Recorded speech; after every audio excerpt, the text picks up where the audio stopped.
తూరు ప్రాంతం విడిచి సీదోను ద్వారా దెకపొలి ప్రాంతాల మీదుగా గలిలియా సముద్రం వద్దకు వచ్చెను. అప్పుడు వారు చెవుడు గల నత్తి వాడిని ఒకడిని ఆయన వద్దకు తోడుకుని వచ్చి వాడి మీద చెయ్యి ఉంచమని ఆయన్ను వేడుకొనిరి. సమూహములో నుండి ఆయన వాడిని ఏకాంతముగా తోడుకుని పోయి వాడి చెవులలో తన వేళ్లు పెట్టి ఉమ్మి వేసి వాడి నాలికను ముట్టి ఆకాశవైపు కనులెత్తి నిట్టూర్పు విడిచి ఎఫ్తా అని వాడితో చెప్పాను. ఆ మాటకి తెరవబడమని అర్థము. అంతటి వాడి చెవులు తెరవబడును, వాడి నాలుక నరము సడలి వాడు తేటగా మాట్లాడుచూ ఉండెను. చదవబడిన వాక్యమును ప్రభు దీవించి ఆశీర్వదించునుగాక. చిన్న ప్రార్థన. పరిశుద్ధుడైన తండ్రి, మహోన్నతుడా, సర్వశక్తిమంతుడా, నీకే స్తుతులు స్తోత్రాలు చెల్లిస్తున్నాం. ప్రభు యొక్క రాత్రికాల సమయంలో మాకు ఇచ్చినటువంటి సమయాన్ని బట్టి నీకు స్తోత్రాలు. నీ సన్నిధిలో మేమందరం కూడా సమకూర్చబడడానికి నువ్వు ఇచ్చినటువంటి గొప్ప భాగ్యాన్ని బట్టి వందనాలు. ఈ రాత్రి యొక్క ఆరాధనలో మాకు తోడుగా ఉండండి, మమ్మల్ని బలపరచండి, నీ శక్తిని ఇవ్వండి, నీ బలమును ఇవ్వండి, నీ అభిషేకాన్ని ఇవ్వండి. తప్పనిసరిగా నాతో ఇక్కడ ఉన్నటువంటి సోదరులందరితో మీరు మాట్లాడండి. నీ వాక్యాన్ని సంపూర్ణంగా మీరు కుమ్మరించుకొని ప్రతి ఒక్కరితో మాట్లాడి మహిమ పొందమని, కూడి వచ్చిన బిడ్డలందరినీ దీవించమని, ఈ కూడికి వ్యతిరేకంగా ప్రతి దురాత్మ శక్తులను, దైవపాత్మలను, క్రీస్తు విరోధి ఆత్మలన్నింటినీ కూడా ప్రభుయేసు క్రీస్తు నామంలో బంధిస్తున్నాం. ఈ సన్నిధి మాకు తోడుగా ఉంచమని, ఈ కూడికి అనంతరము మహిమా ఘనత ప్రభావాలు పొందుకోమని యేసుక్రీస్తు నామంలో ప్రార్థిస్తున్నాం. ఆమేన్. దయచేసి కూర్చోనండి.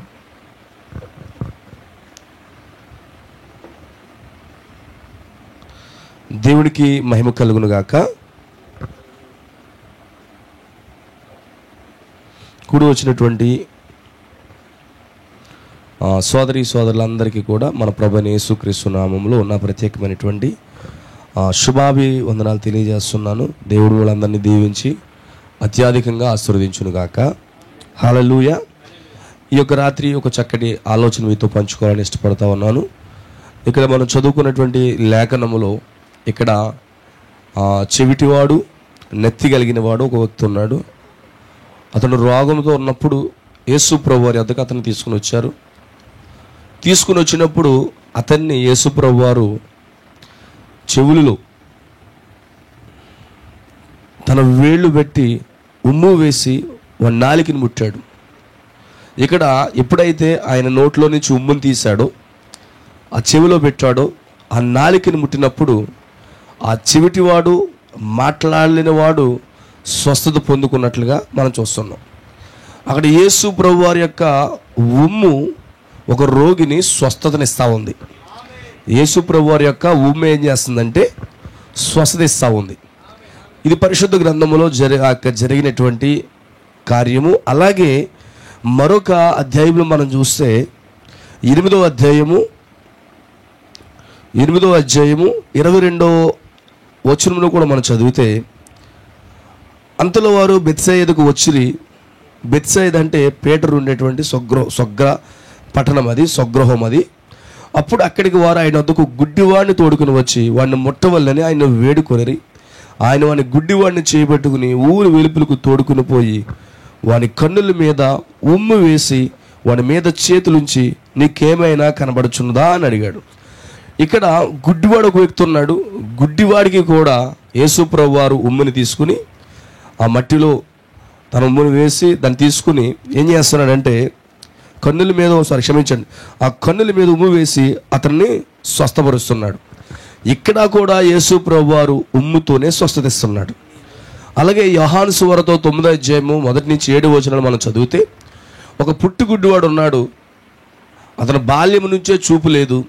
ఈ చూపు లేనటువంటి ఈ వ్యక్తి చూపు పొందుకోవాలనుకున్నప్పుడు యేసు ప్రభు వారు అక్కడికి వచ్చి ఆ మట్టిలో ఉమ్ము వేసి ఏం చేశాడు? ఆయన చేసి మళ్ళా కన్నుకు పెట్టినప్పుడు అతను ఏమన్నాడంటే సిలోయముకి వెళ్ళమన్నాడు. సిలోయము వెనక పంపబడిన వాడిని అర్థం.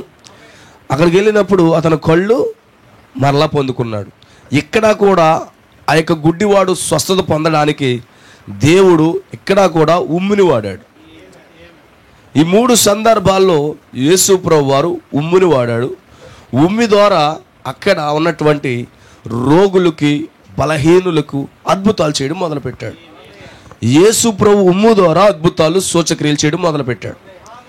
అంత మాత్రమే కాదు, యేసు ప్రభు తన ఊపిరి ద్వారా ఆయన ఊపిరి ద్వారా అక్కడ సమాధానం కలిగజేశాడు. ఊపిరి ద్వారా ఆయన పరిశుద్ధాత్మనిచ్చాడు. సో గమనించండి, యేసు ప్రభు యొక్క ఉమ్మి మరియు యేసు ప్రభు యొక్క ఊపిరి ద్వారా, ఈ రెండిటి ద్వారా దేవుడు అనేకమైనటువంటి అద్భుతాలు, సూచక్రియలు పరిశుద్ధ గ్రంథంలో జరిగిస్తున్నట్టుగా మనం చూస్తున్నాం. అయితే ఎందుకు ఉమ్ము ద్వారా ఆయన చేస్తున్నాడు అనేది మనం పరిశీలన చేస్తే, ఉమ్ములోట డిఎన్ఏ ఉంటుందంట. ఉమ్ములో డిఎన్ఏ ఉంటుందంట. ఎప్పుడైతే ఆ యొక్క డిఎన్ఏ ఆ ఎదుటి వ్యక్తి యొక్క ఆ సంఖ్యకు ఇతని డిఎన్ఏ మ్యాచ్ అవుతుందో, వెంటనే అతనిలో ఉన్నటువంటి బలహీనత అంతా కూడా పోయి స్వస్థత పొందుకుంటాడట. అతనిలో ఉన్నటువంటి బలహీనత పోయి ఈ డిఎన్ఏ వెళ్ళి ఆ వ్యక్తికి స్వస్థత కలిగజేస్తుందట. అందుకే పరిశుద్ధ గ్రంథంలో మనం చూస్తే 3 చోట్ల మనం చదువుకున్నటువంటి లేఖనంలో 3 చోట్ల అలాంటి అద్భుతమైనటువంటి కార్యాలు జరగడం చూస్తున్నాం. అందుకే ప్రభువైన యేసుక్రీస్తు యొక్క ఉమ్ములో స్వస్థత ఉన్నది.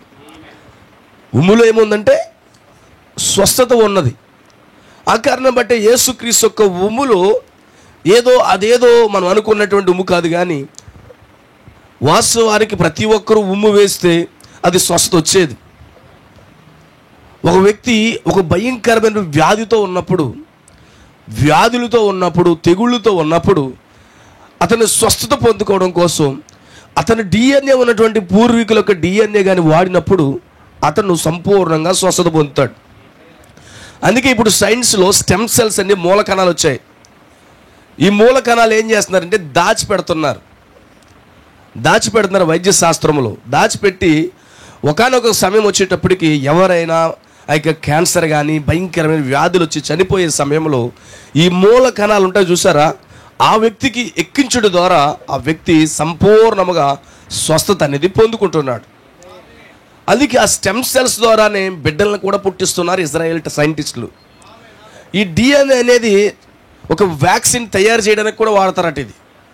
ఒక వ్యాక్సిన్ తయారు చేయడానికి ఈ డిఎన్ఏ అనేది వాడతారట. ఇది వైద్య రంగంలో రోగ నిర్ధారణ చేయడానికి, లేకపోతే ఆ వ్యాక్సిన్ అభివృద్ధి చేయడానికి, లేకపోతే క్యాన్సర్ లాంటి భయంకరమైన వ్యాధుల్ని అరికట్టడానికి కూడా ఈ డిఎన్ఏని వాడతారట. అయితే అందరి డిఎన్ఏలు కూడా పనిచేయవు. ఖచ్చితంగా నా యొక్క డిఎన్ఏ వచ్చి నేను స్వస్థపరచాలంటే అక్కడ ఉన్నటువంటి పరమాణువుల సంఖ్య, జన్యు సంఖ్యలు ఎప్పుడైతే ఎదుటి వ్యక్తికి ఈ మ్యాచ్ అవుతున్నాయో అప్పుడు ఖచ్చితంగా ఆ వ్యక్తి స్వస్థత పొందుతాడట. ఆ వ్యక్తి చూడాలన్నా, ఆ వ్యక్తి మాట్లాడాలన్నా, ఆ వ్యక్తి వినాలన్నా, ఏ వ్యక్తి అయితే డిఎన్ఏ ఇస్తున్నాడో ఆ వ్యక్తిలో నుండి, లేకపోతే ఆ మూల కణాల్లో నుండి ఆ కరెక్ట్గా ఆ పరమాణువుల యొక్క సంఖ్య అనేది మ్యాచ్ అయినప్పుడు ఆ యొక్క ఎన్జోగ్రాములను లేకపోతే క్రోమోజోములను ఎప్పుడైతే మ్యాచ్ అవుతున్నాయో వెంటనే ఎదుటి వ్యక్తి స్వస్థత పొందుతాడు, అతను బాగవుతాడు. అందరికీ అవ్వదు ఖచ్చితంగా ఒక వ్యక్తి. అందుకే పూర్వకాలంలో సంపూర్ణమైన ఆరోగ్యంగా ఉన్నటువంటి వ్యక్తులు వారు స్టెమ్ సెల్స్ కావచ్చు అవన్నీ కూడా దాచిపెడుతున్నారు.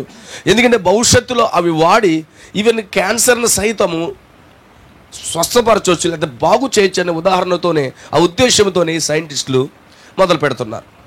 బట్ యేసు ప్రభు వారు ఆయన పరమవైద్యుడు కనుక ఇప్పుడు ఈ సాధారణమైనటువంటి 1/4 kg బ్రెయిన్ ఉన్న వాళ్ళే ఇన్ని తెలివితేటలతో చేస్తే, కానీ ఈ బ్రెయిన్లన్నింటినీ తయారు చేసిన వాడు ఎక్కడ డిఎన్ఏ ఉంటుందో, ఎక్కడ స్టెమ్ సెల్స్ ఉంటాయో, ఎక్కడ కణాలు ఉంటాయో, ఎక్కడ క్రోమోజోములు ఉంటాయో నీకు బాగా తెలుసు కనుక ఆ ప్రభువైన యేసుక్రీస్తు వారు భూమి మీదకి వచ్చినప్పుడు ఒక గుడ్డివాడు అతని ముందుకు వచ్చాడు. ఒకరోజు ఒక గుడ్డివాడిని అతను ముందుకు తీసుకొచ్చారు. ఆయన ముందుకు తీసుకొచ్చినప్పుడు అది ఎక్కడ గుడ్డివాడిని ముందుకు తీసుకొచ్చి ఇతను ముట్టు ఇతను స్వస్థత పొందుతాడు అన్నారు. ఇతను గుడ్డివాడు, చూపు లేనివాడు, కళ్ళు సరిగా కనబడతలేదు, అతను రెటీనా దెబ్బతింది, ఎదట ఎవరున్నారో చూడలేకపోతున్నాడు, ఆత్మ సంబంధమైనటువంటి దృష్టి లేదు, ఆత్మ సంబంధమైనటువంటి కార్యాలు చూడలేకపోతున్నాడు, గుడ్డివాడైపోయాడు. చూడండి, ఈరోజు కూడా సంఘము అనేది గుడ్డిదానిగా ఉంది. ఈరోజు క్రైస్తవులు కూడా ఈ ప్రపంచానికి ఏమి జరుగుతుందో, ఈ ప్రపంచంలో పరిస్థితి ఏ విధంగా వెళ్తుందో ఆ యొక్క ఆత్మీయంగా అనేక లేఖనాలు ఏ విధము చేత నెరవేరుతున్నాయో ఈ సంగతులన్నీ చూడలేనటువంటి గుడ్డితనంలో ఉన్నారు. ఆత్మ సంబంధమైనటువంటి ప్రత్యక్షత అనేది లోపించినటువంటి దినాల్లో మనం బ్రతుకుతున్నాం. ఎందుకంటే ప్రజలు చూడలేకపోతున్నారు, ఆ ప్రజలు గ్రహించలేకపోతున్నారు. ఏమి జరుగుతుందో, ఏమి జరగబోతుందో, ఎందుకు ఇలాంటి పరిస్థితులు జరుగుతున్నాయో, ప్రకృతిలో కావచ్చు, ఆ యొక్క యుద్ధాలు కావచ్చు, ఎక్కడ చూసిన యుద్ధాలు, యుద్ధ సమాచారము, ఎక్కడ చూసిన యుద్ధ సమాచారము, అనేక దేశాల్లో నెమ్మది లేకపోవడము, ఈవెన్ మన దేశంలో కూడా కొట్లాడుకోవడము, ఇలాంటి పరిస్థితులు ఎందుకు జరుగుతున్నాయో అర్థం కానటువంటి పరిస్థితుల్లో చాలామంది ప్రజలు ఉన్నారు. ఈరోజు అక్కడ గుడ్డివాడు భౌతికమైన చూపు లేకపోతే ఈరోజు చాలామందికి ఆత్మ సంబంధమైన చూపు లేదు. ఆ ముందు చూపు అసలా లేదు. అయ్యో భవిష్యత్తులో మనం ఎలా ఉండబోతున్నాం, కేవలము ఆ భూ సంబంధమైనటువంటి ఆలోచనల మీదే ఆ దృష్టి వాళ్ళు పెట్టి ఆ దూర దృష్టిని వాళ్ళు కోల్పోతున్నారు. అందుకే పక్షిరాజు అయితే అది దూరదృష్టిని కలిగి ఉంటుందట. పక్షిరాజు దూరదృష్టిని కలిగి ఉంటుందట. ఈరోజు చాలామందికి దూరదృష్టి ఏంటంటే, రేపు పొద్దున్న పెళ్ళి అవుతే పిల్లలకి ఏం పెట్టాలి, 4 సెంట్లు సంపాదించాలి కదా, లేకపోతే మంచి బిల్డింగ్ కట్టాలి కదా, అకౌంట్లో ఒక 5-10 లక్షలు స్టోర్ చేయాలి కదా, లేకపోతే ఒక ల్యాండ్ కొనుక్కోవాలి కదా, మంచి అందమైన ఇల్లు కట్టుకోవాలి కదా. అంటే ఇదే చాలామందికి దూర చూపు అయిపోయింది. ఇదేంటంటే భౌతికంగా నువ్వు చూసే చూపు. చాలామంది భౌతికంగా ఇదే ప్లాన్లు వేస్తారు. ఆ భౌతికంగా దూరంగా ఏం జరగబోతుందో తెలియదు, కానీ దాని కొరకు ప్రణాళిక రచించి ఇక్కడ ఈ వ్యక్తి తింటూ మానేస్తూ ఉంటాడు. ఏం చేస్తాడంటే ఎప్పుడో జరగబోతుంది, సంవత్సరం తర్వాత లేదా 10 సంవత్సరాలు జరగబోతుందని చెప్పేసి ఇప్పటి నుంచే వ్యక్తి జాగ్రత్త పడిపోయి తింటూ మానేసి ఆ 10 సంవత్సరాలు రాకముందే అతను చచ్చిపోతాడు. ఈరోజు భౌతికమైనటువంటి చూపుని చాలామంది కలిగి ఉంటా ఉంటారు, కానీ ఆత్మ సంబంధమైనటువంటి ఆ దూరదృష్టి చాలామంది కలిగి ఉండరు. ఆ కారణం బట్టే చాలామంది నశించిపోతూ ఉన్నారండి. ఈరోజు గుడ్డితనము, ఆత్మ సంబంధమైన గుడ్డితనము మనుషులను వెంబడిస్తూ ఉంది. భౌతికంగా చాలా బాగున్నారు, కానీ ఆత్మ సంబంధమైన గుడ్డితనము చాలామందికి లేదండి. కేవలము ఏదో భూ సంబంధమైన కార్యాలతో వాళ్ళు తృప్తి పడిపోతూ ఉంటారు. ఎవరో ఏదో అన్నారనో లేకపోతే ముఖాలు మార్చేసుకుంటారు. వాళ్ళకి విజన్ అనేదే ఉండదు, ప్రత్యక్షత ఆ బయలుపోటు అనేదే ఉండదు. ఎక్కడికి వెళ్ళబోతున్నామో, మనం దేన్ని పట్టుకున్నామో, ఇది ఎక్కడికి నడిపించబోతుందో, ఏ నావ్ ఎక్కామో ఇది ఎక్కడికి చేరుస్తుందో, ఏ రాకెట్ ఎక్కామో ఎక్కడికి చేరుస్తుందో, ఏ ఫ్లైట్ ఎక్కామో ఎక్కడికి చేరుస్తారు, నమ్మకం లేకుండానే ఫ్లైట్ ఎక్కేస్తున్నారు. అవునా? ఒకవేళ ఇక్కడి నుంచి దుబాయ్ ఫ్లైట్ ఎక్కుతున్నారు అనుకో, ఒకవేళ ఇక్కడి నుంచి దుబాయ్ ఫ్లైట్ ఎక్కాలి, ఇది దుబాయ్ ఫ్లైట్ అని నమ్మకం లేకపోతే ఆ ఫ్లైట్లో నువ్వు ఉండగలవా? పక్కొని కుదిరిస్తావా? వాస్తవానికి అది దుబాయ్ ఫ్లైటే, లేకపోతే అది కువైట్ ఫ్లైటే, లేకపోతే అమెరికా ఫ్లైటే. అది ఎక్కిన తర్వాత ఇది దుబాయ్ వెళ్తుంది లేకపోతే అమెరికా వెళ్తుంది అని నమ్మకం లేకపోతే నీ పక్కన ఉన్న సీట్లో ఉన్న వాళ్ళందరినీ బాధించడం మొదలు పెడతాం. ఈరోజు కూడా ఈ వర్తమానం అనేది ర్యాప్చరింగ్ ఫ్లైట్, ఇది ర్యాప్చర్ రాకెట్. ఇది నువ్వు ఎక్కింది ఏంటో నీకు అర్థం కాకపోతే పక్కోడిని గలిబిలి చేస్తావు, గుచ్చేస్తావు, ఏమైపోతుందని కంగారు పడిపోతావు. అవునా? అమెరికా వెళ్తున్నవాడికి ఎలా ఉంటుంది చెప్పండి? పక్కోడితో చాలా చాలా బాగుంటుంది, మేఘాల ఫోటోలు తీస్తాడు. ఎందుకంటే దిగిన తర్వాత అందరికీ చూపించాలి కదా. ఎంత ఫోటో తీసినా ఆ ఫ్లైట్ యొక్క రెక్క తప్ప ఏమి కనబడదు. అవునా? ఎంత ప్రయత్నం చేసినా, ఐఫోన్తో తీసినా, S24 అల్ట్రాతో తీసినా నీకు ఆ విమానం ఒక రెక్క తప్ప ఏమీ కనబడదు. అవునా? ఎన్నో ప్రయత్నాలు, చాలా సంతోషంగా వెళ్తాడు ఇతను. కానీ ఇతను అమెరికా వెళ్తున్నాడు, అమెరికా వెళ్ళే ఫ్లైట్ అనేది తనకు నమ్మకం లేదనుకో, పక్కని పొడవడం మొదలు పెడతాడు. అలాగే ఈ మెసేజ్లో నువ్వు కూర్చున్నప్పుడు నువ్వు అలా కూర్చోంతే విశ్వాసంతో కూర్చో. ఈ వర్తమానం ఒక రోజు నేను గమ్యానికి చేరుస్తుంది. ఈ వర్తమానమే నేను పరలోకం చేరుస్తుంది. ఇది వెళ్తాదా లేదా టైటస్ని గుద్దేసి, ఇది వెళ్తాదా లేదా జాన్ విక్టర్ని గుద్దేసి, ఇది వెళ్తాదా లేదా సత్యప్రదేశ్ని గుద్దేస్తే అంటే నువ్వు ఎక్కిన ఫ్లైట్ మీద నీకు నమ్మకం లేదు. Is it right? అవునా? ఇదేమన్నా ఫ్యూల్ అయిపోయే ఫ్లైట్ అంటే కాదు, ఇదేదో మధ్యలో ఆగిపోయే ఫ్లైట్ అంటే అది కాదు. ఈ వర్తమానం అనేది పరలోకము నిన్ను చేర్చే ఫ్లైట్. ఇది నువ్వు చాలా కాన్ఫిడెన్స్గా ఎక్కి అవసరమైతే గొర్రెకెట్టి నిద్రపోవచ్చు. ఎందుకంటే ధీమా, ఇది ఖచ్చితంగా నన్ను నడిపిస్తుంది, ఇది ఖచ్చితంగా నన్ను ఆవలగొట్టుకు నడిపిస్తుంది, నా గమ్యానికి చేర్చుదని హ్యాపీగా కూర్చోవచ్చు.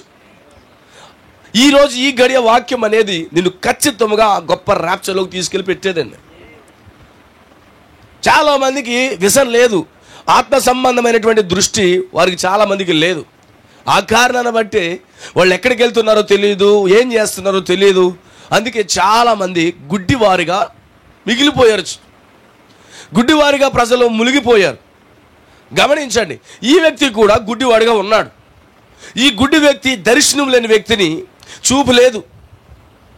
ఇక్కడి నుంచి ఈ రోడ్డు దాటాలంటే ఆ రోడ్డుకి కంగారు అవుతాడు. అవునా? ఈ రోడ్డు దాటాలంటే ఆ రోడ్డుకి కంగారు అవుతాడు. బస్సు ఎక్కాలంటే కంగారు అవుతాడు. ఎందుకంటే చూపు లేదు కనుక కంగారు అవుతూ ఉంటాడు. అదే చూపున్న వ్యక్తి అయితే అతని గమ్యానికి క్షేమంగా చేరిపోతాడు. ఈరోజు చాలామందికి ఆ చూపు లేక ఎక్కడుంటున్నారో, ఏ ప్రాంతంలో ఉంటున్నారో, చెట్టు కింద ఉంటున్నారా, పుట్ట కింద ఉంటున్నారా, కింద పాములు నడుస్తున్నాయా, జంతువులు నడుస్తున్నాయా, అవేమీ తెలియదు ఈ వ్యక్తికి. ఏదో అలా ప్రయాణం చేస్తాడు అంతే. ఈరోజు కూడా చాలామంది ఆత్మీయంగా ఎలాంటి ప్రపంచంలో జీవిస్తున్నారన్న సంగతే వారికి తెలియకుండా ఇష్టమైనట్టుగా వాళ్ళకి ఇష్టానుసారంగా వాళ్ళు బ్రతుకుతూ జీవిస్తూనే ఉంటారు. అయితే గమనించండి, ఇక్కడ గుడ్డివాడిని ఎక్కడ తీసుకొచ్చారంటే ప్రభువైన యేసుక్రీస్తు వద్దకు తీసుకుని వచ్చారు. ఏమన్నారు? వాడిని ముట్ట వల్లనే అని వేడుకుంటున్నారు. ఏమన్నారు? నువ్వు టచ్ చేసి సరిపోద్దు అంటున్నారు. ఆమేన్. మీరు ఆయన ముట్టు, నువ్వు చిన్నగా ఆయన తాకావంటే అతను కళ్ళు వచ్చేస్తాయి అతనికి. అవునంటారా? వాక్యము పరిపూర్ణంగా నిన్ను తాకిందంటే నిశ్చయంగా నీ ఆత్మ సంబంధమైన దృష్టి నీకు కలుగుతుంది.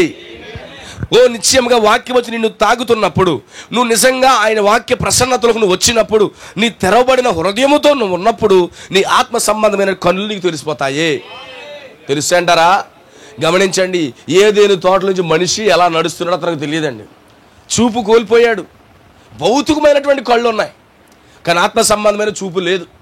అందుకే ఏమి తిందామా, ఏమి త్రాగుదామా, ఏమి కట్టుకుందామా, ఎంతసేపు వీటి కోసం ఆలోచిస్తారు తప్ప అయ్యో నేను దేవుని రాజ్యానికి ఎలా చేరుకుంటానా, దేవుని సన్నిధిలో నేను ఎప్పుడు ఉంటానా అనే ఆలోచన చాలామందికి తక్కువగా ఉంటుంది. ఎంతసేపు ఈ భూమి మీద ఉన్నటువంటి చిన్న చిన్న విషయాల మీదే వాళ్ళు కాలం గడిపేస్తూ ఉంటారండి. దేవుడికి స్తోత్రం కలుగును గాక. హల్లెలూయా. ఇప్పుడు ఏమంటున్నారు చూడు, ఆయన గుడ్డివాడిని చేపట్టుకుని, ఆయన ఆ గుడ్డివాడిని చేపట్టుకుని ఊరు వెలుపులకు తోడుకుని పోయాడు. ఊర్లో చేస్తున్నాడా? లేదండి. ఇప్పుడు ఏం చేస్తున్నాడు ఆ వ్యక్తి? ఆ ఊరి అవతలకు తీసుకెళ్తున్నాడా? ఎక్కడ తీసుకెళ్తున్నాడు? ఊర్లో చేయట్లేదు, ఊరికి అవతలు తీసుకెళ్ళిపోతున్నాడు. అవునంటారా? ఈరోజు ఆయన కూడా నిన్ను దూరంగా తీసుకెళ్తున్నాడు, ఏకాంతంగా నిన్ను తీసుకెళ్తున్నాడు, నిన్ను ఒంటరిగా తీసుకెళ్తాడు, జనుల నుంచి నిన్ను వేరు చేస్తాడు. నీకు దేవుడి దృష్టి నీకు రావాలంటే ఆ డినామినేషన్లో ఉంటూ, సంఘ సంస్థల్లో ఉంటూ, ఆ లోక కార్యాలు ఉంటే నీకు చూపు రాదు ఎప్పటికీ కూడా. వాక్యం అనేది నీకు అర్థం కాదు. అందుకే దేవుడు నిన్ను దూరంగా తీసుకెళ్తున్నాడు. దాని అర్థమేంటి తెలుసా? ఆ జనులకు, ఆ గ్రామస్తులకు వేరు చేస్తున్నాడు.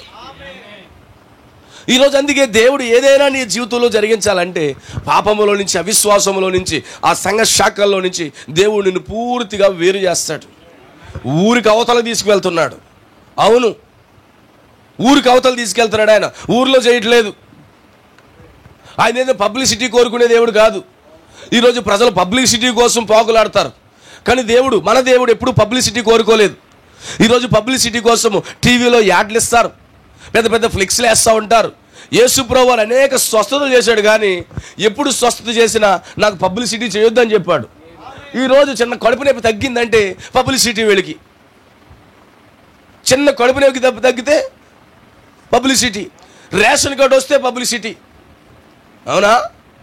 రేషన్ కార్డు వస్తే పబ్లిసిటీ, మందు తాగేవాడు ఆగిపోతే పబ్లిసిటీ. యేసు ప్రభువు ఎప్పుడూ పబ్లిసిటీ కోరుకోలేదు. ఆయన ఏకాంతంగా తీసుకెళ్లి స్వస్థతలు చేశాడు. ఆయన ఒంటరిగా తీసుకెళ్లి అద్భుతాలు చేశాడండి ఆయన. దేవుడికి స్తోత్రం కలుగును గాక. ఇప్పుడు ఏం చేస్తున్నాడు? ఏకాంతంగా బడి తీసుకెళ్ళిపోయాడు. ఈరోజు కూడా దేవునితో ఏకాంతంగా నడవండి, ఒంటరిగా నడవండి, వ్యక్తిగతంగా దేవుడితో నడవండి. దేవుడు గుంపులతో నడిచేవాడు కాదు, వ్యక్తిగతంగా నడవాలి. ఈరోజు చాలామందికి ఏంటంటే జాన్ విక్టర్ వస్తే నేను వస్తాను, టైటస్ వస్తే నేను వస్తాను, లేకపోతే ఇంకో పలానా వ్యక్తి వస్తే నేను వస్తాను, నెవిల్ వస్తే నేను వస్తాను. ఇదేంటి ఒకరికొకరికి లింకా? No sir. ఏకాంతంగా దేవుడు కలుసుకోవాలి, ఏకాంతంగా దేవుడిని కలుసుకోవాలి. అందుకే ఊరికి బయటికి తీసుకొస్తున్నాడు. అబ్రహాము తన ఊర్లోంచి బయటికి తీసుకొచ్చాడు. ప్రతి వ్యక్తిని కూడా ఊర్లోంచి బయటికి తీసుకొస్తున్నాడు. గ్రామ ఆత్మలోంచి బయటికి తీసుకొస్తున్నాడు, గ్రామ సంఘంలోంచి బయటికి తీసుకొస్తున్నాడు, ఆ తప్పుడు ఆచారాల నుంచి బయటికి తీసుకొస్తున్నాడు. ప్రతి గ్రామానికి ఒక రకమైన ఆత్మ ఉంటుంది, ప్రతి సంఘానికి ఒక రకమైన ఆత్మ ఉంటుంది. ప్రతి అవిశ్వాసములో నుంచి ఆయన వారిని బయటకు తీసుకుని వెళ్ళిపోతున్నాడు, ఊరికి వెలుపలకు తీసుకెళ్తున్నాడు అట. అవునా? వస్తారా వెలుపులకి? గ్రామము సంఘాల్లో నుండి నామకార్థ బోధల్లోంచి బయటకు వస్తారా? ఇప్పుడు స్వస్థత కావాలంటే అక్కడే చేయొచ్చు కదా, ఆయన అక్కడే చేయొచ్చు కదా, ఎందుకు చేయట్లేదు? నువ్వు లోదరలు ఉంటే చేస్తాడు, నీ కళ్ళు తెరుస్తాడా? మెథడిస్ట్లో ఉంటే నీ కళ్ళు తెరుస్తాడా? జీడియంలు ఉంటే కళ్ళు తెరిచేస్తాడా? పెంతుకోస్తులు ఉంటే కళ్ళు తెరిచేస్తాడా? మనుషుల ద్వారా తయారు చేయబడినటువంటి సంఘాలు ఉంటే మీ కళ్ళు తెరుస్తాడా? తెరవడు. ప్రతి అవిశ్వాసంలో నుంచి, ప్రతి లోక కార్యములో నుంచి నువ్వు వేరైనప్పుడు నీ కన్నులు ఆయన తెరుస్తాడు. సిద్ధాంతాలు, పండగలు, ఆచారాలు, కల్పనా కథలు, లేకపోతే మనుషులు కల్పించిన పద్ధతులు, వీటన్నిటిలో ఉంటే దేవుడు నీకు ఎలాంటి కార్యము నీకు చూపిన వాళ్ళంటే ఎలాంటి కార్యం నీ జీవితంలో చేయలేడు. దేవుడి కార్యము నీ జీవితంలో జరగాలంటే, ఆయన డిఎన్ఏ నీ డిఎన్ఏలోకి రావాలంటే, ఆ యొక్క పరమాణువులు నీ పరమాణువులతో ఆ సంఖ్య కలవాలంటే నువ్వు ఖచ్చితంగా బయటకు రావాలి. అందుకే ఆయన డిఎన్ఏ కలిగినటువంటి ప్రజలు. ఎక్కడ వస్తుంది డిఎన్ఏ? ఆయన వంశావళి నుంచి వస్తుంది డిఎన్ఏ. నా డిఎన్ఏ మీకు పనిచేయదు, కానీ నా వంశావళిలో ఉన్న వారికి పనిచేస్తుంది. ఈరోజు ప్రభువైన యేసుక్రీస్తు యొక్క డిఎన్ఏ ఆయన వంశావళిలో ఉన్న వారికి మాత్రమే పనిచేస్తుంది. ఆ కారణాన్ని బట్టి అందరు గుడ్డోళ్ళకి స్వస్థత ఇవ్వలేదు ఆయన, అందరికి గుడ్డోళ్ళకి స్వస్థత ఇవ్వలేదు, అందరి కుంటోళ్ళకి స్వస్థత ఇవ్వలేదు, అందరి మోగోళ్ళకి స్వస్థత ఇవ్వలేదు. అవునంటారా?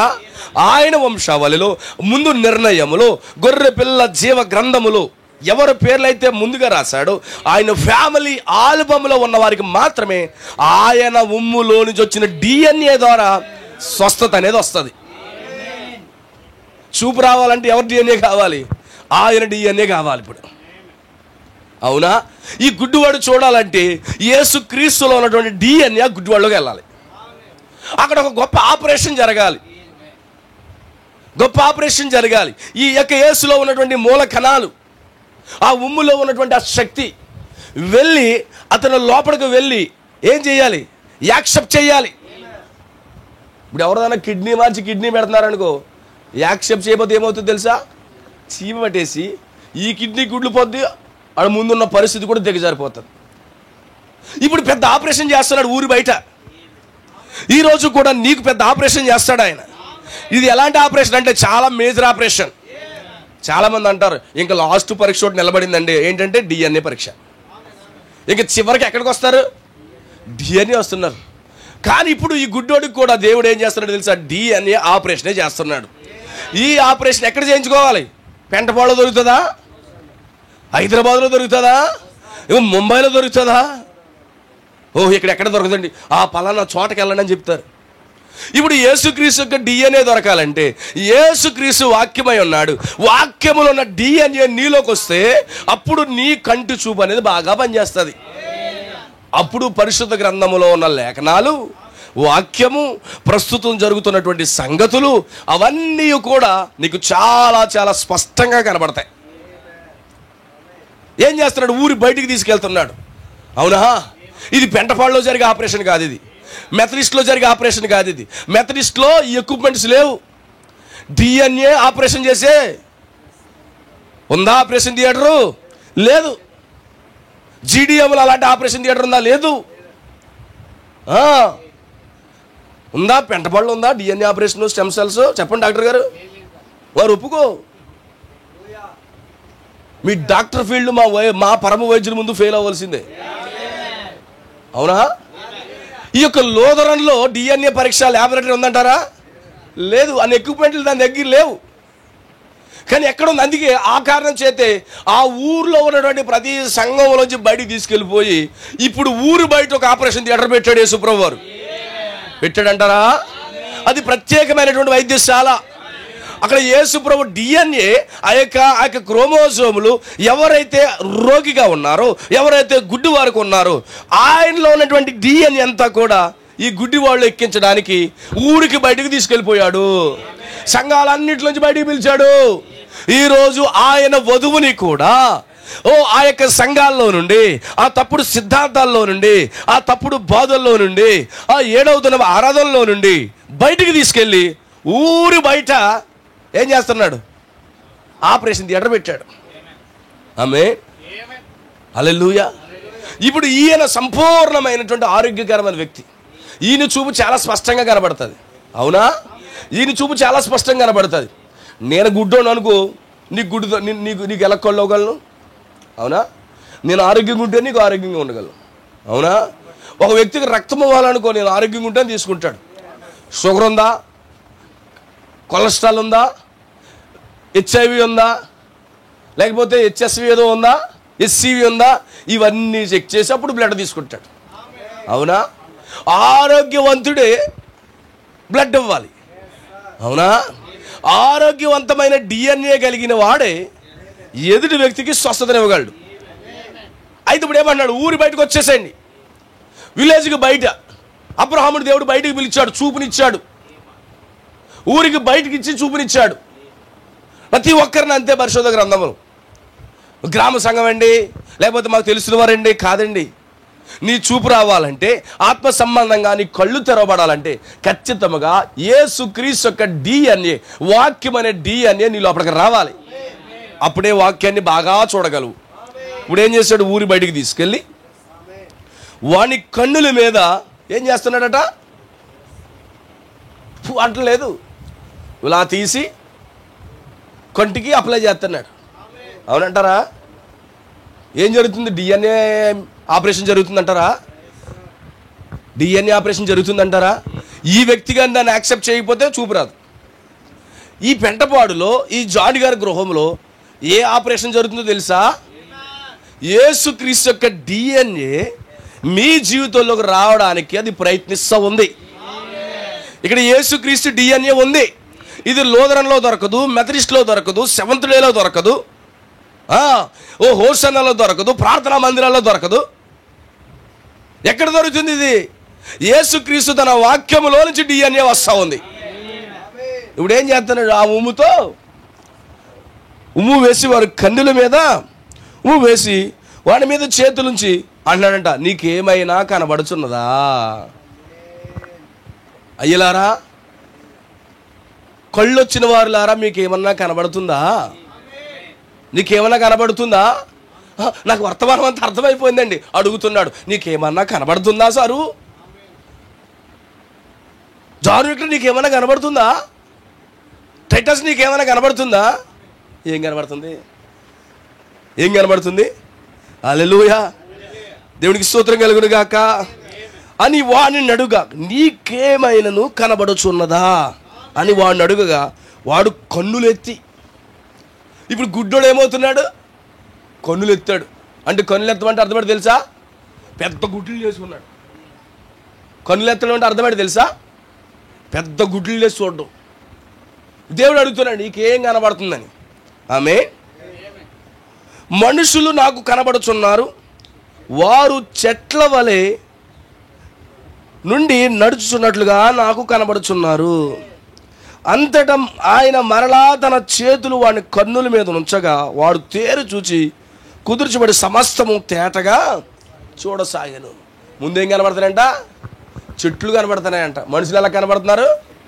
చెట్లులా కనబడుతున్నారట. చూపు ఎలా కనబడుతుంది? చెట్లులా కనబడుతున్నారంట. ముందు ఎలా కనబడింది ఇతనికి? ఏం కనబడింది? మనుషులు, చెట్లు, మనుషులు, చెట్లు, మంచి చెడు తెలివినిచ్చు వృక్షాలు కనబడతాయంట. ఈరోజు ఈ వర్తమానములో సరిగా అర్థం కాకపోతే కనుక ఇది పెద్ద జ్ఞానము తెలివితేటలుగా కనబడుతుంది.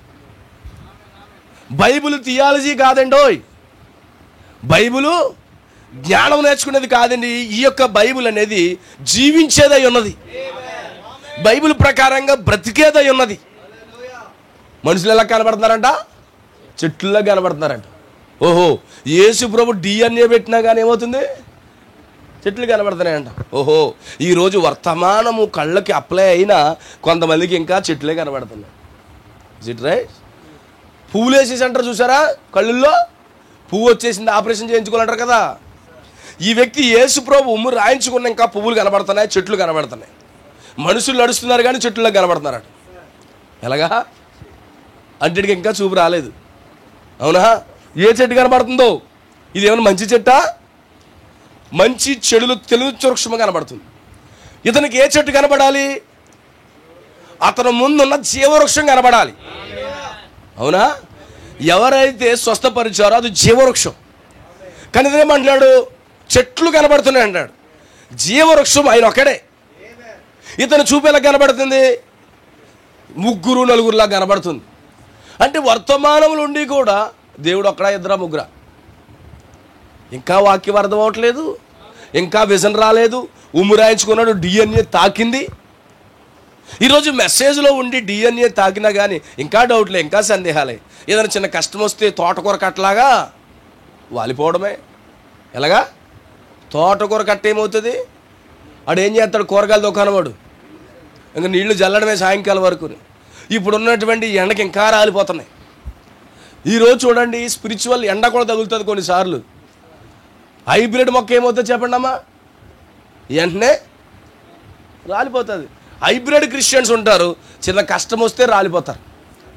తుమ్మితే ముక్కుడిపోయి అవతల పడుతుంది. హైదరాబాద్ వెళ్ళిపోద్దండి ముక్కు. అది ఎక్కడికే? దుబాయ్కి పారిపోద్దంట ముక్కు చిన్న కష్టం వస్తే. అవునంటారా?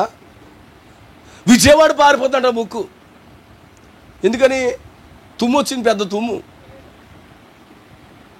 బైబిల్లో 7 సార్లు తుమ్మినోడు లేచాడు పైకి. ఈ 7 సార్లు తుమ్మే రకాలు కాదు, మొదటిసారి ఒక తుమ్ముకే ఎగిరిపోతుంది ముక్కు అంతా. తోటకూర కట్టలాంటి వాళ్ళు వీళ్ళు. అవునా? ఎండ బాగా తగులుతుంది. తగిలితే ఏమవుతుందంట? మొత్తం పరిస్థితి మారిపోద్దంట. చూడండి, ఫారం కోట్ తీసుకెళ్ళి మీ ఇంట్లో కట్టండి, అది మధ్యాహ్నం కల్లా కోసుకోకపోతే అది బిగిసిపోతుంది.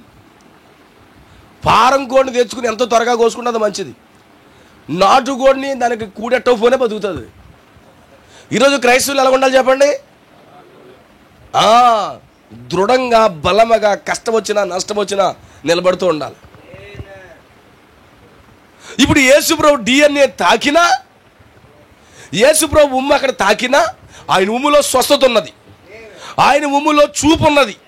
ఆయన డిఎన్ఏ నిన్ను తాకినప్పుడు నీకు స్పష్టంగా కనబడుతుంది. అయినా ఈ వ్యక్తికి కనబడతలేదంటే ఇది బాగా మసిబారిపోయిన చూపిది. అవునా?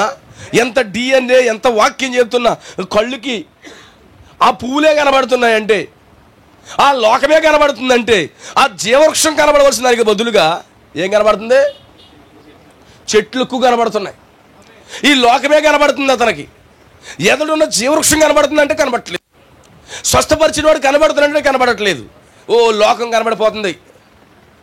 ఎలా కనబడుతుందంట? సొదొమ పట్టణంలా కనబడుతుందంటది. లోతుకి ఎలా కనబడింది?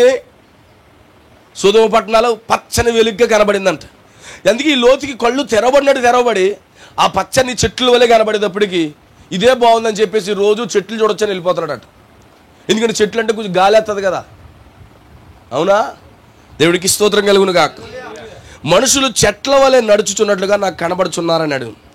అంతటా ఆయన మరలా తన చేతులు వాని కన్నుల మీద ఉంచగా వాడు తేరి చూచి కుదుర్చబడి సమస్తము తేటగా కనబడుతుందని చెప్పాడు. ఈరోజు తేటగా చూపునిస్తాడండి ఆయన ప్రభువారు. సగం అర్థమయ్యేలా చేయడు, ఆయన పరిపూర్ణంగా చూపునిస్తాడు. ఒక వ్యక్తిని కానీ దేవుడు ఏర్పాటు చేసుకుంటే అతనికి పరిపూర్ణమైన చూపునిస్తాడు, పరిపూర్ణంగా కనబడేటట్టుగా దేవుడు చేస్తాడు. హల్లెలూయా, ఆమేన్. అవునంటారా? అందుకే ఒక వ్యక్తిని కానీ దేవుడు డిఎన్ఏ ఇచ్చాడంటే కనుక అతనికి వర్తమానం మీద, వాక్యం మీద పరిపూర్ణమైనటువంటి దృష్టి ఉంటుందండి. అప్పుడు ఏమన్నాడు తెలిసి వ్యక్తిని ఊర్లోకి మాత్రం వెళ్ళొద్దని వాడిని చెప్పి ఇంటికి వాడిని పంపేశాడు. ఆమేన్. ఏమన్నాడు? ఊళ్ళోకి వెళ్ళొద్దు, నువ్వు ఊళ్ళోకి వెళ్ళొద్దు. ఎందుకంటున్నాడు? పబ్లిసిటీ చేయమన్నాడా? ఆటో కట్టేసుకుని ఓ ఫలానా వ్యక్తి వచ్చాడు, నాకు చూపునిచ్చాడు అని ఊరంతా చెప్పమన్నాడా? లేదు. యేసు ప్రభువు వారు పబ్లిసిటీ కోరుకునేవాడు కాదు. ఇతనికి చూపు ఇవ్వడానికి ఎన్ని వారాలు రమ్మన్నాడు? ఎన్ని వారాలు వెళ్ళాడు చూపు ఇవ్వడానికి? మరి ఎన్నెన్ని వారాలు తిప్పుతున్నారు ఈరోజు ఒక చూపు పొందుకోవడానికి? ఈరోజు అనేక సంవత్సరాలుగా సన్నిధికి వెళ్తూ ఇంకా చూపు రావట్లేదంటే ఏంటి ప్రాబ్లం? ఆత్మ సంబంధమైన దృష్టి ఇంకా ప్రజలకు రావట్లేదే. వాక్యం ఏమై ఉందో వాక్యాన్ని చూడలేకపోతున్నారే. చూపు రావట్లేదు. అందుకే అన్నాడు, ఈ వ్యక్తికి ఎప్పుడైతే చూపు వచ్చిందో ఊర్లోకి వెళ్ళకరా బాబు అన్నాడు. అవును, నిజంగా వాక్యం మీద చూపు వచ్చిన వాడు, వాక్యాన్ని పట్టుకున్నవాడు ఇంకా లోకంలోకి వెళ్ళాడు. లోకంలో జీవించలేడు, పాపంలో జీవించలేడు, వ్యభిచారంలో జీవించలేడు, అక్రమ సంబంధాల్లో జీవించలేడు, తప్పుడు కార్యాల్లో జీవించలేడు. ఒక వ్యక్తిగా నిజమైనటువంటి దర్శనం పొందుకుంటే, నిజమైన దేవుణ్ణి తెలుసుకుంటే, నిజంగా వాక్యాన్ని కానీ పట్టుకుంటే, తన జీవితాన్ని వాక్యంతో కానీ నిజంగా ఎన్నుకుంటే, వాక్యంతో తన జీవితాన్ని కట్టుకుంటే ఇంకెన్నడూ కూడా లోకంలోకి వెళ్ళండి. ఎక్కడి నుంచి వచ్చాడు అక్కడికి వెళ్ళండి. పంది ఏం చేస్తుంది? ఎంత ముస్తాబు చేసినా పంది అక్కడికి వెళ్తా చెప్పండి. పందిని ముస్తాబు చేసి రామరాజు కట్టి అని బనియన్ వేసి రామరాజు లుంగి పంచి కట్టి మెడ మీద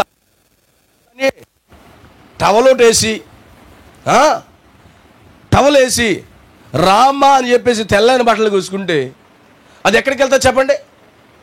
నేరుగా రామరాజు కాటం లేదు, లేకపోతే పట్టు వస్త్రాలు లేదు. ఎక్కడ ఉంటుంది అది? ఎక్కడ ఉంటుంది చెప్పండి? ఆ బురదలోనే ఉంటుంది. ఒక క్రైస్తవుడు శుభ్రం చేయబడిన తర్వాత, పరిశుభ్రం చేయబడిన తర్వాత మరలా లోకంలోకి వెళ్ళండి. అతను పాపంలోకి ప్రవేశించలేడు, లోకంలోకి ప్రవేశించలేడు. అందుకే అన్నాడు, నువ్వు మరలా ఊర్లోకి వెళ్ళొద్దు కానీ నివాసానికి వెళ్ళిపో. మరి అతను నివాసం ఊర్లో ఉంటుంది కానీ ఊరు బయట ఉంటుందా? ఊర్లోనే ఉంటుంది కదా. అంటే ఇప్పుడు ఇతను ఏ నివాసానికి వెళ్ళమంటున్నాడు? ఇతను ఏ నివాసానికి వెళ్ళమన్నాడు చెప్పండి? అతను ఊర్లో ఉన్నవాడిని బయటికి తీసుకొచ్చేసాడు. బయటికి తీసుకొచ్చేసి ఇంక ఊర్లోకి వెళ్ళొద్దు అన్నాడు. ఇతని ఇల్లు ఎక్కడుంది? ఊర్లోనే ఉంది. అవునా? కానీ ఇప్పుడు మరొక గృహానికి వెళ్ళమంటున్నాడు. అతన్ని మరొక గృహంలోకి వెళ్ళమంటున్నాడు. అందుకే ఒక వ్యక్తి చూపు వచ్చిన తర్వాత అతను ఖచ్చితంగా తన సొంత గృహానికి ప్రయాణం చేస్తాడు. ఈరోజు మన గృహం ఎక్కడ తెలుసా? పరలోకము నిత్యత్వమై ఉన్నది. దేవుడికి స్తోత్రం కలుగును గాక. ఇతనికి అర్థమైంది, ఆ యొక్క జీవవృక్షం ఇతనికి కనబడింది స్పష్టంగా. ఆ DNA ఎప్పుడైతే అప్లై చేశాడు, ఆ DNA అప్లై చేసి ఎప్పుడైతే బలంగా ఆపరేషన్ చేశాడు, అవునంటారా? యేసుక్రీస్తు యొక్క ఉమ్ములో DNA ఉందంటారా? మీరు పరీక్షించుకోండి. నీ నోట్లోంచి వచ్చిన ఆ యొక్క ఉమ్మి ఎంత పవర్ఫుల్లో తెలుసా? అందుకే అంటాడు సైంటిస్ట్, ఉదయకాలమే బ్రష్ చేయకుండా ఆ లోపల ఉన్నటువంటి ఉమ్ముతో నీళ్లు తాగామంటాడు. ఎందుకని? దాంట్లో ఉన్నటువంటి యాంటీబయాటిక్స్ అన్నీ కూడా నీ లోపలికి వెళ్ళి నిన్ను ఆరోగ్యవంతుడికి ఉంచుతాయి అంటాడు. అవునా? రోజు బూతులు మాట్లాడే నోరు, అబద్ధాలు చెప్పే నోరు, పనికి మాలి జోకులు వేసే నోరు, ఆడిని ఈయన్ని తిట్టే నోరుకి అంత శక్తి ఉంటే పరిశుద్ధమైన నోట్లోంచి వచ్చిన ఉమ్ము అది ఇంకెంత గొప్ప శక్తిగా ఉంటుందో చెప్పండి. అవునా? ఆ నోట్లోనే రోజు సిగరెట్ ఇంత పొగొచ్చేస్తుందా అని కాలుతావు. నీ ఉమ్ముకి ఎంత శక్తి ఉంది? ఇలా ముక్కు పైకి ఎత్తేసి ఇలాగెత్తేసి ఇలా పెట్టుకుంటే పని ముక్కు అయిపోద్ది తెలుసా? ఇలా పెట్టుకుని ఇలా మింగేస్తున్నప్పుడు నీ నోరుకే, నీ నోట్లో ఉన్న ఉమ్ముకే ఎంత శక్తి ఉంటే, అవునా? ఇంత బీడీ ప్యాకెట్ ఎవడన్నా పక్కన అట్టిపోతాడేమైనా కసిగా కూర్చున్నా కానీ లెక్కకుండా అన్ని కాల్ చేసే నోరుకే ఆ నోట్లో ఉన్న ఉమ్ముకి ఎంత శక్తి ఉంటే, అవునా? ప్రపంచాన్ని సృష్టించిన నోరు, ఆకాశం భూమిని తయారు చేసిన నోరు, జంతువులు తయారు చేసిన నోరు, మానవ జాతిని తయారు చేసిన నోరు, పరిశుద్ధమైన మాటలు వచ్చే నోరు, ఇప్పుడు ఆ నోట్లోంచి వచ్చే ఉమ్ముకి ఇంకెంత శక్తి ఉంటుందో చెప్పండి. అవునా? ఇంకెంత శక్తి ఉంటుందో చెప్పండి. దేవునికి స్తోత్రం కలుగును గాక. కొంతమంది పక్కన కూర్చుంటే వాళ్ళు మాట్లాడితే వాళ్ళ నోట్లో నుమ్మంతా అడిపోతుంది. అవునా? సుట్ట కంపు, బీడీ కంపు, పాన్ పరక్ కంపు, అవునా? ఎలాగ వదిలించుకోవాలరా బాబు అనిపిస్తుంది. అవునా? హల్లెలూయా. దేవునికి స్తోత్రం కలుగును గాక. కానీ యేసు ప్రభు మాట్లాడితే కనుక ఆయన నోట్లోంచి ఏమొస్తుందట? ఉమ్ము బయటకు వస్తుందంట. ఏమన్నాడంట? ఇలా తీసి కొంటికి అప్లై చేస్తున్నాడట. అవునా? మీకు ఎవరికైనా సెగ్గట్టుగానే ఎదుటేసింది అనుకో, సెగ్గట్టుగా వేసిందాక ఏం చేస్తారు చెప్పండి? ఇలా పొద్దున్న ఉమ్ము తీసేసుకుని ఈ సెగ్గడి మీద ఎగరేస్తుంటాం. అవునా? నీ ఉమ్ము తీసుకెళ్ళి ఆ సెగ్గడిని స్వస్థపరిస్తే ఆ రాత్రి అంతా ఎవడో కొడుతూ అబద్ధాలు ఆడేస్తుంటాం. అవునా? నీ నోరు మెదిపితే అన్ని అబద్ధాలే. ఈ అబద్ధాలు నోరే ఆ సెగ్గండి తగ్గిస్తే పరిశుద్ధమైన నోరు ఆ కళ్ళుకు స్వస్థత ఇవ్వలేదంటారా? దేవుడికి స్తోత్రం కలుగును గాక. కంటికి స్వస్థత ఇవ్వలేదంటారా? ఏముంది ఆ ఉమ్ములో? ఆ గొప్ప DNA ఉంది, సృష్టికర్త యొక్క DNA అది. ఎప్పుడైతే ఈ గుడ్డివాడికి రాయడం జరిగిందో వెంటనే అతను స్వస్థత పొందేసుకున్నాడు, వెంటనే అతను బాగైపోయాడు, వెంటనే అతను హీలింగ్ వచ్చేసింది. దేవుడికి స్తోత్రం కలుగును గాక. వెంటనే బాగైపోయాడు. నువ్వు ఊర్లోకి వెళ్ళొద్దు నాన్న. అవునా? ముందు స్వస్థత పొందుకునే ముందు ఏం చేశాడు? ఊర్లో నుండి బయటికి తీసుకెళ్ళిపోయాడు. ఊర్లో ఎవరున్నారు? పరిసయ్యులు ఉన్నారు, శాస్త్రులు ఉన్నారు, సద్దుకాయలు ఉన్నారు, హేరోదీలు ఉన్నారు. ఇవన్నీ కూడా సంఘ శాఖలే. అవునా? ఇవన్నీ కూడా శాఖలే. వాటన్నిటిలోంచి దేవుడు బయట తీసుకొచ్చాడు. ఆ నామకార్థ బోధలు, నామకార్థ సంఘాలు, సిద్ధాంతాలు బోధించుకున్నటువంటి ఆ సంఘాల్లో నుండి యేసు ప్రభు బయటికి తీసుకువెళ్ళి ఊరు బయట ముందుసారి అప్లై చేశాడు. వీడికి ఇంకా ఉంది. ఈరోజు చాలామంది మెసేజ్లోకి వచ్చిన ఇంకా ఏం కనబడతాయి? చెట్లే కనబడుతుంటాయి. వీళ్ళకి మరోసారి రుద్దాలి వీళ్ళకి. అందుకే డబల్ పోర్షన్ కావాలి వీళ్ళకి. రెండో దెబ్బ పడితేనే చూపు బాగా లైన్ క్లియర్ అవుతుంది. అవునా? మొదటి దెబ్బకు వస్తుంది ఇతనికి, ఖచ్చితంగా రెండో దెబ్బ పడవలసిందే. ఈరోజు చాలామందికి ఆ రెండో దెబ్బ తెగలక చెట్లు కనబడుతున్నాయట. మనుషులు ఎలా కనబడుతున్నారు? చెట్లులా కనబడుతున్నారట. దేవుడికి స్తోత్రం కలుగును కాదు. సహోదరుడు ఎలా కనబడాలి? సహోదరుడుగా కనబడాలి, చెట్టుగా కనబడుతున్నాడట. ఆహా. పాస్టర్లా కనబడాలి, చెట్టులా కనబడుతున్నాడట. ఏ తాడి చెట్టు మరి ఈత చెట్టు. అవునా? ఎలా కనబడుతున్నారు? మనిషిలో చూడలేకపోతున్నారట. ఒక సహోదరుడు ఎలా కనబడుతున్నాడు? ఒక చెట్టులా కనబడుతున్నాడట. ఒక సహోదరు ఎలా కనబడుతుంది? చెట్టులా కనబడుతుందంట. అయ్యో, నీకు ఖచ్చితంగా రెండో దెబ్బ పడాలి, నీకు ఖచ్చితంగా యేసు ప్రభువుని గట్టిగా రుద్దాలి. రుద్దాలంటారా? ఈరోజు దేవుడు కొంతమంది కళ్ళు ఇంకా గట్టిగా రుద్దాలి. రుద్దితేనే చూపు వస్తుంది. అందుకే వాళ్ళకి దెబ్బలు పడాలి. ఆ DNA ఇంకా లోపలికి వెళ్ళాలి. ఈ మెసేజ్లో ఉన్నటువంటి ఆ క్రోమోజోమ్ ఇంకా వారి జీవితంలోకి వెళ్ళాలి. ఆ జతలుగా సంఖ్యలు వర్తమానములు ఉన్నటువంటి ఆ ప్రత్యక్షత బయలుపాటు వారి జీవితంలోకి వెళ్ళాలి. వెళ్తే తప్ప వాళ్ళు సెట్ అవ్వరు. అందుకే ఏం చేస్తున్నాడు? మొదటి దెబ్బకి అవ్వలేదు. ఆమేన్. అంటే ఏమైంది? ఎవరు చూసినా చెట్టే. అయ్యా, మనుషుల్లో చెట్టులాగా కనబడుతున్నారయ్యా. ఆహా, ఏ చెట్టో ఇది? ఆమేన్. ఏ చెట్టు? దేవుడికి స్తోత్రం కలుగును గాక. రెండు చెట్లు ఉన్నాయి. జీవవృక్షం అయితే ఒకటే ఉంటుంది, మంచి చెడులు తెలియని వృక్షం అయితే చాలా ఉన్నాయి. అవునంటారా? నిజమైన సంఘం ఒకటే ఉంటుంది, అన్నీ ఒకే సంఘాలుగా ఉండవు అన్నాడట. లూథరన్ ఒకేలా ఉంది, అది యేసుప్రభు అంటున్నారట. మెథడిస్టు యేసుప్రభు అంటున్నాడంట. బాప్టిస్టు అక్కడ దేవుడు ఉన్నాడు కదా. అయితే నీ కళ్ళు సెట్ అవ్వాలి రాబాయ్. ఏమన్నాడంట? అక్కడ దేవుడే కదండి, ఇక్కడ దేవుడే కదండి అంటున్నాడట. ఏమన్నాడు? ఏ సంఘానికి వెళ్ళినా ఒకటే కదా అంటున్నాడంట. ఎవరో? యేసుప్రభు DNA అప్లై అయిన తర్వాత కూడా ఏమంటున్నాడు? లూథరన్ ఒకటే, సెవెంత్ డే ఒకటే, ప్రతి సంఘం ఒకటే అన్నాడట. ఊరు బాబు, నీకు మరొక దెబ్బ తగలరా అనుకున్నాడట. ఇప్పుడు ఏం చేయాలి? మళ్ళీ ఇంకో దెబ్బ రుద్దుతున్నాడట. ప్రభువా, నాకు కనబడిపోయింది, ఒకటే జీవవృక్షం ఉన్నది. సిద్ధాంతం వేరు, వాక్యం వేరు. కల్పన కథలు వేరు, వాక్యం వేరు. నేను నమ్ముతున్నా, నాకు చూపు బాగా వచ్చేసిందయ్యా. ఆమేన్. ఇప్పుడు సమస్తము తేటగా కనబడుతుంది. అప్పుడు అర్థమవుతుందంట సిద్ధాంతాలు ఏంటో, నిజమైన బాప్తిస్మం అంటే ఏంటో అర్థమవుతుందంట. ఈరోజు ప్రభు అయిన యేసుక్రీస్తు నామములో బాప్తిస్మం అర్థం కాని వాళ్ళకి ఇంకా వాళ్ళకి ఏం కనబడుతున్నాయి? చూపులో చెట్లు కనబడుతున్నాయి. అవునా? చెట్లే కనబడుతున్నాయి. దేవుడికి స్తోత్రం కలుగునుగా. కానీ చూపు తేటగా వచ్చిందనుకో, ఒకటే చెట్టు కనబడుతుంది, అది ప్రభు అయిన యేసుక్రీస్తు. ఒకటే బోధ కనబడుతుంది, ఒకటే విశ్వాసం కనబడుతుంది, ఒకటే బాప్తిసం కనబడుతుంది, ఒకే దేవుడు కనబడతాడు. అవునా? ఇప్పుడు ఏం కావాలి? రుద్దాలన్నమాట. దేవుడికి స్తోత్రం కలుగును గాక. ఎంతమందికి అర్థమవుతుంది? ఇంక ఊర్లోకి వెళ్ళొద్దు అన్నాడు. ఇప్పుడు ఈ DNA ఎప్పుడైతే అప్లై చేశాడో కంటికి, ఇప్పుడు అన్ని చూడడం మొదలుపెట్టాడు, తేటగా కనబడుతున్నాయి. ఆమేన్. ఇప్పుడు నీ కంటిని స్వస్థపరచగల DNA మన ప్రభువైన యేసుక్రీస్తు దగ్గర ఉంది. అవునంటారా? ఇప్పుడు ఆయన ఉమ్మి ద్వారా ఈ గుడ్డి వాడికి చూపునిచ్చేశాడు. ఇప్పుడు మరలా ఉమ్మి ద్వారా ఇంకో వ్యక్తి, అతను ఏంటి నత్తి అంట, నాలిక ఎలా ఉందంట, అంటాడు వాసలయ్యి. సెకందర బరబర డుడు అంటుందంట. ఖచ్చితంగా ఈ నాలుకని బాగు చేయాలి. ఈ నాలుగుకి ఏం కావాలి? ఏదైనా గొడవ అయితే అన్నీ బూతులు వచ్చేస్తున్నాయంట. అన్ని రకాల బూతులు మాట్లాడేస్తుందంటే లలని. ఈ నాలుక మడతడిన నాలుకట. ఈరోజు చాలామంది పాస్టర్లు కూడా మడతడిన నాలుకతో మాట్లాడుతూ ఉంటారు. ఓ ప్రియమణ సోదరుడు ఈ నాలుగు కూడా యేసుప్రభు DNA అవసరం. అవునా? వీళ్ళు పరిశుద్ధ గ్రంథంలో నాలుగు వంకరగాళ్ళు వీళ్ళు. ఎవరైనా రోడ్డు మీద వెళ్తే వాళ్ళు కామెంట్ చేస్తారు, నాలుగు వంకరగాళ్ళు వీళ్ళు. అవునంటారా? పైగా ఏంటి?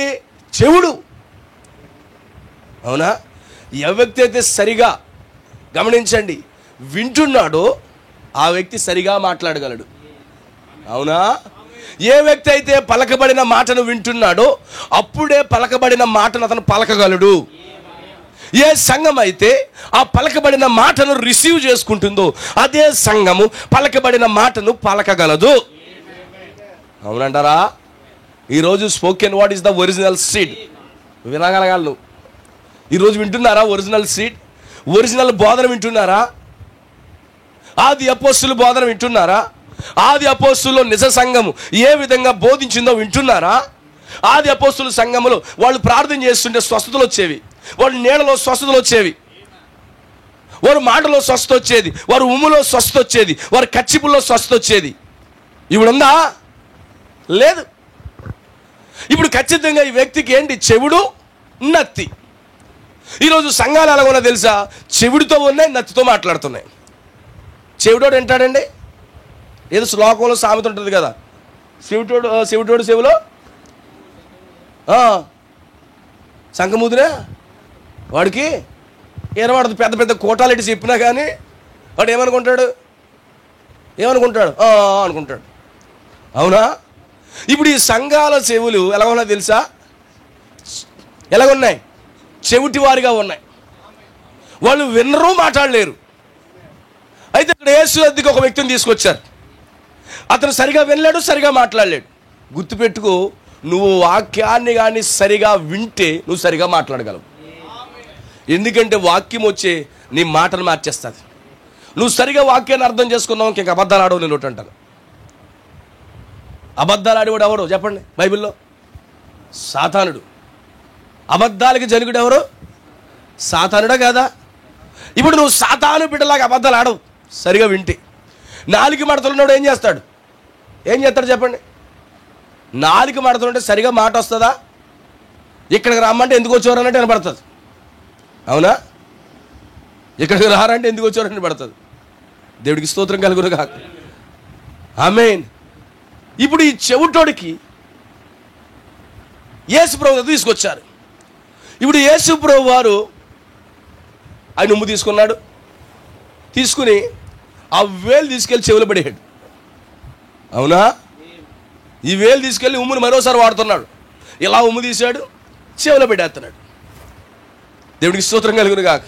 ఆ ఏళ్ళతో మరలా నాలుగు మీద పడుతున్నాడు. అవునా? ఇప్పుడు ఎప్పుడైతే ఆయన ఉమ్ముని తీసుకుని చెవులో పడేశాడో, ఎప్పుడైతే ఆయన ఉమ్ముని తీసుకుని నాలుగు మీద పెట్టేశాడో, ఇప్పుడు అతను వినబడుతుంది, సరిగా మాట్లాడగలుగుతున్నాడు. ఇప్పుడు సంఘాలకి ఏం అవసరం అంటే యేసు ప్రభు యొక్క ఉమ్మి అవసరమై ఉన్నది. ఆయన మాట సంఘాలకు అవసరమై ఉన్నది. ఆయన నోట్లోంచి వచ్చినటువంటి DNA, ఆ స్పిట్, ఆ ఉమ్మి సంఘాలకు అవసరమై ఉన్నది. ఇప్పుడు ఆ చెవిటోళ్ళకి అవసరమై ఉన్నది. ఆ నాలిక నత్తివాడికి అవసరమై ఉన్నది. ఈరోజు సంఘాలు నత్తిగా మాట్లాడుతున్నాయి. గమనించండి. వాళ్ళ భాష స్టేజ్ కింద ఒకలా ఉంటుంది, స్టేజ్ మీద ఒకలాగా ఉంటుంది. ఏంటో నత్తోళ్ళు కాదు వీళ్ళు. అందుకే మా భాష ఎక్కడైనా ఒకలాగా ఉంటుంది. స్టేజ్ మీద నోటే, కింద కూడా నోటే. ఎలాగుంటే అలాగే మాట్లాడతాం అంతే. ఇంక ఇందులో భాషకు కూడా ట్రైనింగ్ ఉంటుంది ఈ బైబిల్ కాలేజీలో దౌర్భాగ్యులకి. అవునా? ఎందుకు నాలుక మడత మారుతుందంటే వినేది తేడా కాబట్టి. వినేది తేడాగా ఉంది కాబట్టి నాలుక మారుతుంది. అందుకే గుర్తుపెట్టుకోండి సోదరులారా, నువ్వు వాక్యాన్ని సరిగా నువ్వు విన్నట్లయితే, వాక్యము నీ చెవుల్లోంచి నీ హృదయంలోకి వెళ్ళినప్పుడు నీ నాలికలో నుంచి సరైన మాటలు పలుకుతావు. ఆమేన్. ఇప్పుడు సంఘం ఏమైపోయింది? రంధ్రం పడిపోయింది. చెవిటోళ్ళు అయిపోయారు, వినలేకపోతున్నారు. వాళ్ళు ఏదైనా వాక్యం చెప్తే చాలు, ఫలానా వాళ్ళు కోటాలకు వెళ్ళొద్దండి, సిగ్గు లేదా క్రైస్తవుడైనా మాట చెప్పడానికి? ఫలానా సభలకు మీరు వెళ్ళొద్దండి, సిగ్గు లేదా మాట చెప్పడానికి? ఇక్కడ ఏమన్నా బుర్రకథ చెప్తున్నారా? సజీవమైన దేవుడి యొక్క DNA ఇక్కడ ప్రకటించబడుతుంటే, DNA ప్రకటించబడుతుంటే అక్కడ వెళ్ళొద్దు, ఆ కోటాలకు వెళ్ళొద్దండి, సిగ్గు లేదా? దేవుడికి మహిమ కలుగును గాక. నా ప్రియ సోదరి సోదరులారా, ఈ యొక్క చెవిటోని తీసుకొచ్చారట. దేవుడికి స్తోత్రం కలుగును గాక. హల్లెలూయా, ఆమేన్. ఏం చేస్తున్నాడు? వాని చెవులలో తన వేళ్ళు పెట్టి ఉమ్ము వేసి వాడు నాలుకని ముట్టాడట. అవసరం అంటారు ఇప్పుడు?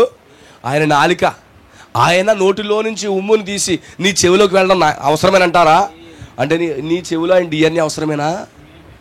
ఇప్పుడు ఆయన ఉమ్ముని చెవికి వాడుతున్నాడు, ఆయన ఉమ్ముని ఈ చెవిటి వాడికి వాడుతున్నాడు, నాలుక మీద వాడుతున్నాడు. ఇప్పుడు అతను సరిగా వినగలుగుతున్నాడు, ఇతను సరిగా వినగలుగుతున్నాడు. దేవునికి స్తోత్రం కలుగును గాక. మంచిగా వినగలుగుతున్నాడు. అతని చెవులు తెరవబడుతున్నాయి. ఇప్పుడు ఇదివరకు మూతపడిపోయాయి, ఎప్పుడైతే ఆ DNA వచ్చి చేయబెట్టిందో, వేలు పెట్టిందో, తెరబడిపోయింది. ఏంటది? చెవి తెరబడిపోయింది. ఎప్పుడైతే ఒక వ్యక్తికి చెవి తెరబడుతుందో సరైన మాటలు పలుకుతాడు, వాక్యాన్ని పలుకుతాడు, వంకర మాటలు పలకడు, పరిశుద్ధాత్మతో అతను మాట్లాడతాడు, దేవుడు యొక్క అభిషేకంతో అతను మాట్లాడతాడు. ఇప్పుడు ఏమవసరం సంఘాలకి? యేసుక్రీస్తు యొక్క DNA అవసరము. ఆ DNA ఎక్కడ ఉంది? యేసుక్రీస్తు ఉమ్ము ఉంది. కానీ ప్రకటన గ్రంథంలో 3వ అధ్యాయంలో లవోదిక సంఘం మీద ఏ ఉమ్ము వస్తున్నాడో తెలుసా? 2 రకాల ఉమ్ములు ఉంటాయి. ఏ ఉమ్ములు? కాండ్రకి చూసే ఉమ్ములు ఉంటాయి. అవునా? మామూలుగా వచ్చి ఉమ్ము ఉంటుంది. కానీ కొన్ని సంఘాల మీద ఆయన కాండ్రకి ఉమ్ముతాడు అని, ఆ ముక్కుల్లోంచి అక్కడి నుంచి లివర్లోంచి బయటికి లాగి ఊసెత్తాడంతే. అదేంటది? కఫం. ఆ కఫం అంటే ఏంటి? వేస్ట్. దానివల్ల ఉపయోగం ఏమి ఉండదు. అవునంటారా? దేవుడికి స్తోత్రం కలుగును. ఈ లవోదిక సంఘం మీద ఆయన కఫం వస్తున్నాడు, కానీ దేవుడి పిల్లలకి నిజమైన హోమ్ వేసి స్వస్థతిస్తున్నాడు. దేవుడికి స్తోత్రం కలుగును కాక. అవునంటారా? ఇప్పుడు ఈ వ్యక్తి ఏం చేస్తున్నాడు చూడండి, చాలా చక్కగా మాట్లాడుతున్నాడు. ఆమేన్. దేవుడికి మహిమ కలుగును కాక. అంతటి వాడిని చెవులు తెరవబడును, వాని నాలిక నరము సడలి, వాడు తేటగా మాట్లాడుచూ ఉన్నాడు. నాలికి నరం సెట్ అయిపోయింది. అవునా? నాలికి నరం సెట్ అయిపోయింది. పరిశుద్ధ గ్రంథం చెప్తుంది, నాలుకంట గొంతుకు తెరిచిన సమాధి అంటది. గొంతుకు తెరిచిన సమాధి. నాలిక చిన్నదైన అదురెదురు పడుతుంది, నాలిక కొంపలన్నీ అంటించేస్తుంది అంటది. అవునా? అంటదా? ఒక చిన్న మంచి మాట వెళ్తాక చాలా స్లోగా వెళ్తుంది నాలిక. కానీ ఈ కొంప నుంచి ఆ కొంపకి ఎప్పుడు అంటిపోతే వెళ్దాం. ఇప్పుడు ఇంకా ఈజీ అయిపోయింది ఈ నాలికకి. వాట్సాప్ వచ్చాక, ఫేస్బుక్లు వచ్చాక, ఫోన్లు వచ్చాక. ఇంతకుముందు అయితే వెళ్ళి సాగత కూర్చుని అమ్మా వదినమ్మా అని కూర్చుని ఆ భీమట్రా ఏరతానా రాళ్ళేమి ఉన్నాయి అంటాం ఇంతకుముందు. అవునా? లేదా మినుములు తిరగలు తిప్పుదాము ఇలా ఇంతకుముందు ఉండే. ఇప్పుడు అలా కాదు. ముసలామ్మకే ఫోనే, చిన్నమ్మకే ఫోనే, స్కూల్కి వెళ్ళి పాపకే ఫోనే. దేవుడికి స్తోత్రం కలుగును కాదు. నేను రాత్రి మా పాప అంటుంది, కొద్ది అంత ఉంటుంది, అది ఇది నా ఫోన్ అంటుంది. ఎలా కొడతాను మళ్ళీ ఫోన్ లాగేసుకున్నాను. అవునా? ఏమంటారు? ఇంతకుముందు అలా ఉండేది, ఇప్పుడు అలా కాదు. నాలుగు ఏం చేస్తుంది తెలుసా? ఇలా కారు వేసుకుని అలా రోడ్డు మీదకి వెళ్ళి లోపల అంటించేస్తుంది. అంత అలా ఉంది నాలిక. అర్థమవుతుందా? ఇప్పుడు ఏదన్నా నాలిక సరి అయిపోయిందంట. ఎందుకని? యేసుక్రీస్తు యొక్క ఉమ్మే అతని నాలికని సరి చేసింది. యేసుక్రీస్తు యొక్క ఉమ్మి అతని చెవిని సరి చేసింది. DNA. యోహాను సువార్త 9వ అధ్యాయంలో ఒక వ్యక్తి ఉన్నాడు, పుట్టినప్పటి నుంచి గుడ్డుడే. ఇప్పుడు అతను ఎవరిని స్వస్థపరచలేదు. అయితే ఒక రోజు యేసుప్రభు అక్కడికి వచ్చాడు. చూపు లేదు అతనికి. యేసుప్రభు ఏం చేశాడు తెలుసా? నేల మీద ఉమ్ము వేశాడు. ఉమ్ము వేసి గుడ్లు తయారు చేశాడు. ఎలాగా? గుడ్లు తయారు చేశాడు. ఇసుక మట్టితో తయారు చేసేసి కంటికి పెట్టేసి నువ్వు వెళ్ళి సిలోయేమని కోనేరులో కడుక్కోమన్నాడు. ఎక్కడ కడుక్కోమన్నాడు? సిలోయేమను కోనేరులో కడుక్కోమన్నాడట. ఎప్పుడైతే ఈ ఉమ్మెల్లి మట్టిలో పడిందో అది శక్తిగా మారిపోయింది. శక్తిగా మారిపోయి DNA కాస్త ఈ వ్యక్తులు ఫిట్ అయిపోతుంది. ఎందుకు వీళ్ళ జీవితాల్లో ఆ ఉమ్ము ద్వారా స్వస్థత పొందుతున్నారంటే వీళ్ళందరూ కూడా యేసుక్రీస్తు యొక్క వంశావళిలో ఆ DNAకి వాళ్ళు మ్యాచ్ అయ్యేటటువంటి పిల్లలై ఉన్నారు. ఈరోజు దేవుని యొక్క కార్యము, విమోచన కార్యము నీ జీవితంలో జరగాలంటే యేసుక్రీస్తు యొక్క వంశావళిలో, ఇది ఇప్పుడు కాదు, ఇప్పుడు ఏది ఇంటి పేర్లు ఉండొచ్చు, భూసోళ్ళలో లేకపోతే ఇంకొక ఏది ఉండొచ్చు, అవునా? కానీ భూమికి పునాదులు వేయబడక మునిపే మన ఇంటి పేరు ప్రభువైన యేసుక్రీస్తు. ఆ యొక్క యేసుక్రీస్తు ఇంటి పేరుతో నువ్వు ఉంటే ఆయన యొక్క DNA నీకు పనిచేసేస్తుంది. లేకపోతే ఇక్కడ ఎంత బాదుకున్నా, ఎంత గొంతుకు బాగొట్టుకున్నా దీనివల్ల నీకు ఎలాంటి ఉపయోగం అనేది ఉండదు సోదరి సోదరులారా. ప్రభునామానికి మహిమ కలుగును గాక. ఇప్పుడు ఏం చేశాడు? గుండ్లకు పెట్టాడట. పెట్టి సిలోయేమని కోనేరుకి వెళ్ళిపోన్నాడట. వెళ్ళిపోయి ఏం చేస్తున్నాడు? ఆ నీటిలో కోనేరులో కడుక్కుంటున్నాడట. ఎప్పుడైతే కడుక్కున్నాడో చూపు వచ్చేసింది అతనికి. చూపు వచ్చేసి ఏం చేస్తున్నాడు? ఈ DNA కలిగి ఉన్నటువంటి వ్యక్తి తన ఇంటికి వెళ్ళాడట. అమ్మ నాకు చూపు వచ్చింది అన్నాడట. ఏ రోజు వచ్చింది నీకు చూపు అన్నాడట. ఎందుకంటే వీళ్ళు ఎవరు సెవెంత్ డే వాళ్ళు. ఏ రోజు వచ్చింది చూపు? చూపు వచ్చిందని సంతోషపడట్లేదు, కానీ ఏ రోజు వచ్చింది అంటున్నారు. అంటే వీళ్ళు ఎవరు? ఈరోజు మంచి రోజేనా? శ్రావణ శుక్రవారమేనా? లేకపోతే అమావాస్యేనా? పున్నమేనా? అక్షయ రాశేనా? తృతీయ దాసేనా? ద్వాదశేనా? ఇవన్నీ అడుగుతున్నారంట. ఓరి పనికి మళ్ళోళ్ళారా. ఏ రోజు వచ్చింది నీకు స్వస్థత? నాకు కళ్ళు వచ్చాయే, ఇప్పుడు దాకా కళ్ళు లేక ఏడ్చాను, ఇప్పుడు కళ్ళు వచ్చాయంటే ఏ రోజు వచ్చాయంటారట. ఆమేన్. సరే వీళ్ళు ఎలా ఉంటారు, కానీ పాస్టర్ గారి దగ్గరికి వెళ్దామన్నారట. ఇప్పటికే పాస్టర్ గారికి నాలుగు ఆల్రెడీ అంటించేది, ఇంకో నాలుగు వెళ్ళి తెలుసు కదా, ఇక్కడ ఏదైనా జరిగితే వెళ్ళి ఆ పాస్టర్ గారికి అంటించేస్తాడు ఇంకో నాలుగు వెళ్ళి. ఎవరు ఎక్కడి నుంచి వస్తున్నారంట? పాస్టర్ గారు కాలేజ్కి వచ్చేస్తున్నారంట, కోటాలు ఇట్టేస్తున్నారట, జాన్ గారి ఇంటికాడ ఇట్టేస్తున్నారంట. ఈ నాలుగు తెక్కాలి చేస్తుంటుంది. ఏదో రోజు ఆ నాలుగుని దేవుడు కాల్చేస్తాడు. పైనుంచి కిందకి కాల్చేస్తాడు. ఆ పావు కేజీ నాలుగుని ఏపేస్తాడు. మళ్ళీ బంది ఏంటిది దున్న నాలుగుని ఏపేసినట్టుగా ఏపేస్తాడు. ఈ నాలుగు అక్కడ వార్త ఎక్కడ వార్త ఎక్కడ వార్త అంటించేస్తుందంట. ఈలో ఒక పాస్టర్ గారు వెనక్కి 2 చేతులు వెనక్కి కట్టుకుని తిరుగుతున్నాడంట. పాస్టర్ గారు ప్రైజ్లు అన్నాడంట. ఎవరు? ఈ చూపు వచ్చినోడు. ఏ రోజు? అయ్యగారు నాకు చూపు వచ్చింది అయ్యగారు అన్నాడట. ఏ రోజు వచ్చింది? అదేంటి అయ్యగారు ఈరోజు ఏంటో తెలుసా? శనివారం సబ్బాతుడే, ఈరోజు మనకు రాకూడదు తెలుసా అన్నాడట. దేవుడికి స్తోత్రం కలుగు. అవునా? ఈరోజు సబ్బాతు రోజు చూపు రాకూడదట. అంటే వీళ్ళు ఎక్కడి వరకు వెళ్ళారు చూడండి. వీళ్ళు ఈడు దరిద్రుడు వీడి దగ్గరికి వద్దని బయటపడంట. మళ్ళీ అమ్మా నాన్న దగ్గరికి వెళ్ళారట. ఒరే నీ దారి నువ్వు చూసుకోరా, మనం ఏం చచ్చిపోతే బాక్స్ పంపరాళ్ళు, చచ్చిపోతే రిచ్చా పంపించరు, సమాధి కార్యక్రమం చేయరు, ఇంట్లో ఎవరైనా పెద్ద మనిషి అయితే కార్యక్రమం చేయరు, పుట్టినరోజు అయితే పుట్టినరోజు చేయరు, సమాధి చేయరు. ఓరే నేను నమ్ముకుంటే మా పని అయిపోద్దురా బాబు, నువ్వు పోరాడారట. ఈ వ్యక్తికి ఏమీ చేయలేక మళ్ళీ ఎక్కడికి వచ్చేసాడు? ఊరు బయటకు వచ్చేసాడు. అందుకే యేసుప్రభు ముందే చెప్తున్నాడు, ఊరిలోకి వెళ్ళకండి రా బాబు, మీరు ఊరు బయట ఉండమని. అని ఏం చెప్తున్నాడు? ఎప్పుడు? ఊరు బయటే ఉండండి, ఊరిలోకి వెళ్ళొద్దు అన్నాడు. ఊరిలోకి వెళ్తే ఏమి జరుగుతుందో యేసుకు బాగా తెలుసు. మనం ఏం చేస్తామంటే మనం జరిగిందంతా కూడా నిక్కరెగరేసుకుని ఊరంతా తిరిగేస్తుంటాం. అవునా? అవునా? కానీ ఎక్కడేమన్నాడు? ఊరికి బయటికి రమ్మంటున్నాడు. ఈరోజు మన ప్యాషన్, మన బడాయి అంతా చూపించాలి కాబట్టి ఊరంతా తిరిగేస్తుంటాం. కానీ ఊరికి బయటికి రమ్మంటున్నాడు. ఎందుకంటే అక్కడ యేసు ఉన్నాడు. యేసు వచ్చాడట. ఆమేన్. నన్ను అందరూ గెంటేశారు అన్నాడట. నిన్నే కాదు నన్ను గెంటేశారు అన్నాడట. అంటే యేసు ప్రభునే గెంటేశారు వాళ్ళు. ఈడంతా ఆమేన్. సబ్బాతు రోజు స్వస్థత చేసినోడిని గెంటేశారు, స్వస్థత పొందుకున్నోడిని గెంటేశారు.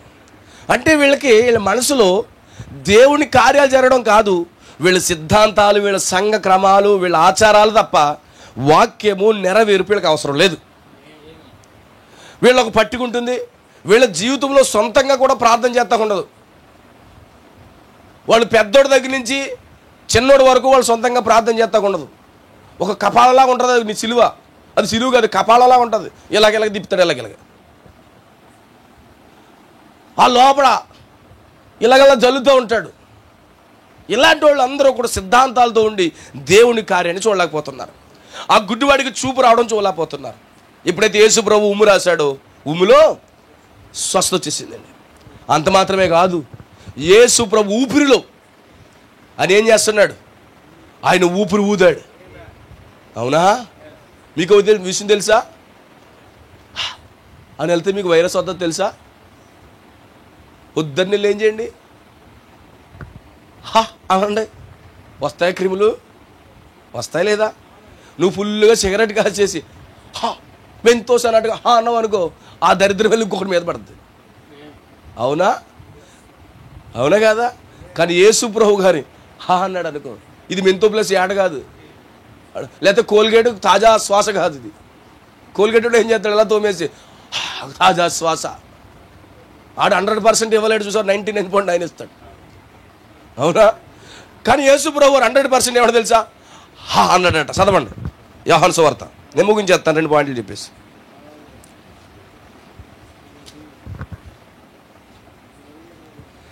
19వ వచనం. ఆదివారం సాయంకాలం శిష్యులు యూదులకు భయపడి తాము కూడుకున్న ఇంటి తలుపులు మూసుకుని ఉండగా యేసు వారి మధ్య నిలిచాడు. ఎప్పుడు కూడుకున్నారంటే వీళ్ళు? ఆదివారం సాయంకాలం. ఇక్కడ ఆదివారం సాయంకాలం ఏమైనా కూడుకునేది? ఎక్కడ కూడుకున్నా? పెద్ద టవర్లో కూడుకున్నావా? సాధారణమైనటువంటి జాన్ గారి ఇంట్లో కూడుకున్నాం. ఆయన ఇలా ప్రార్థన చేశాడు. ఆమేన్. ఇది ప్రార్థనా మందిరం అయ్యింది ప్రభు అని. దేవుడికి స్తోత్రం కలుగును గాక. ఆమేన్. సాయంకాలం అని కూడుకున్నారు. ఎందుకని? భయపడిపోతున్నారంట. యేసు ప్రభు కోటాలు రావడానికే భయమా? ఎవరన్నా భయంతో వచ్చారా, లేకపోతే దేవుని కొరకే వచ్చారా? దేవుడికి స్తోత్రం కలుగును గాక. అంటారు కదా, వాళ్ళు చర్చికి వెళ్ళారంటే ఇంక మళ్ళీ ఊరుకోని అబ్బాయి అంటారు. అలాంటి వాళ్ళు ఇక్కడ లేరు. భయపడినటువంటి ప్రజలు ఇక్కడ ఉన్నారనుకుంటున్నాను నేను. దేవునికి స్తోత్రం కలుగును గాక. హల్లెలూయా. అప్పుడు అంటున్నాడు, మీకు సమాధానము కలుగును గాక అని వారితో చెప్పాడు.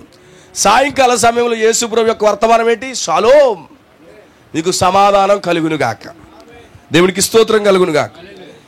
ఆయన అలాగూ చెప్పి వారికి తన చేతులను పక్కకు చూపగా శిష్యులు ప్రభువును చూసి సంతోషించిరి. అప్పుడు యేసు మరలా మీకు సమాధానం కలుగును గాక, రెండోసారి కూడా సమాధానం కలుగును గాక అంటున్నాడు.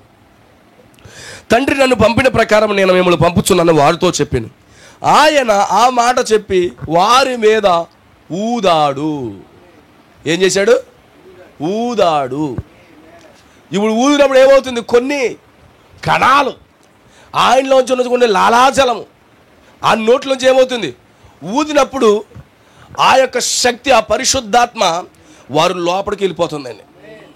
దేవునికి స్తోత్రం కలుగును గాక. ఆయన ఊదితే పరిశుద్ధాత్మ వస్తుంది. ఆయన ఉమ్ములో చూపు వస్తుంది. ఆయన ఉమ్ములో చెవుడు స్వస్థత పొందుకున్నాడు. ఆయన యొక్క ఉమ్ములో నాలిక, నత్తివోడి నాలిక స్వస్థత అవుతుంది. ఎందుకని? అన్ని దేనికి కారణం? DNA. ఈ DNA కారణాన్ని బట్టి ఆ ఉమ్ములో ఉన్నటువంటి DNA. అందుకే పెంతెకొస్తే పండగ దినం రోజు కూడా ఆయన ఊదితే 120 మంది మీద ఆ యొక్క పరిశుద్ధాత్మ వెళ్ళిపోయింది. ఏమైంది? ఆ నోట్లోంచి DNA రిలీజ్ చేస్తున్నాడు.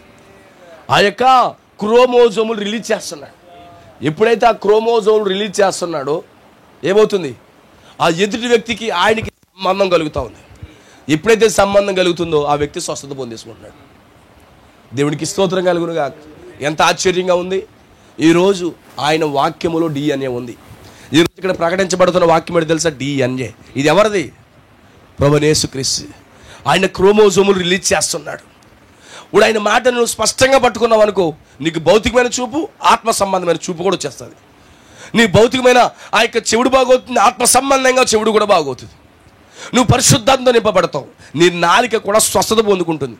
ఇంకా బూతులు మాట్లాడు, పరిశుద్ధమైన మాటలు మాట్లాడతావు, వాక్యాన్ని మాట్లాడతావు. హల్లెలూయా.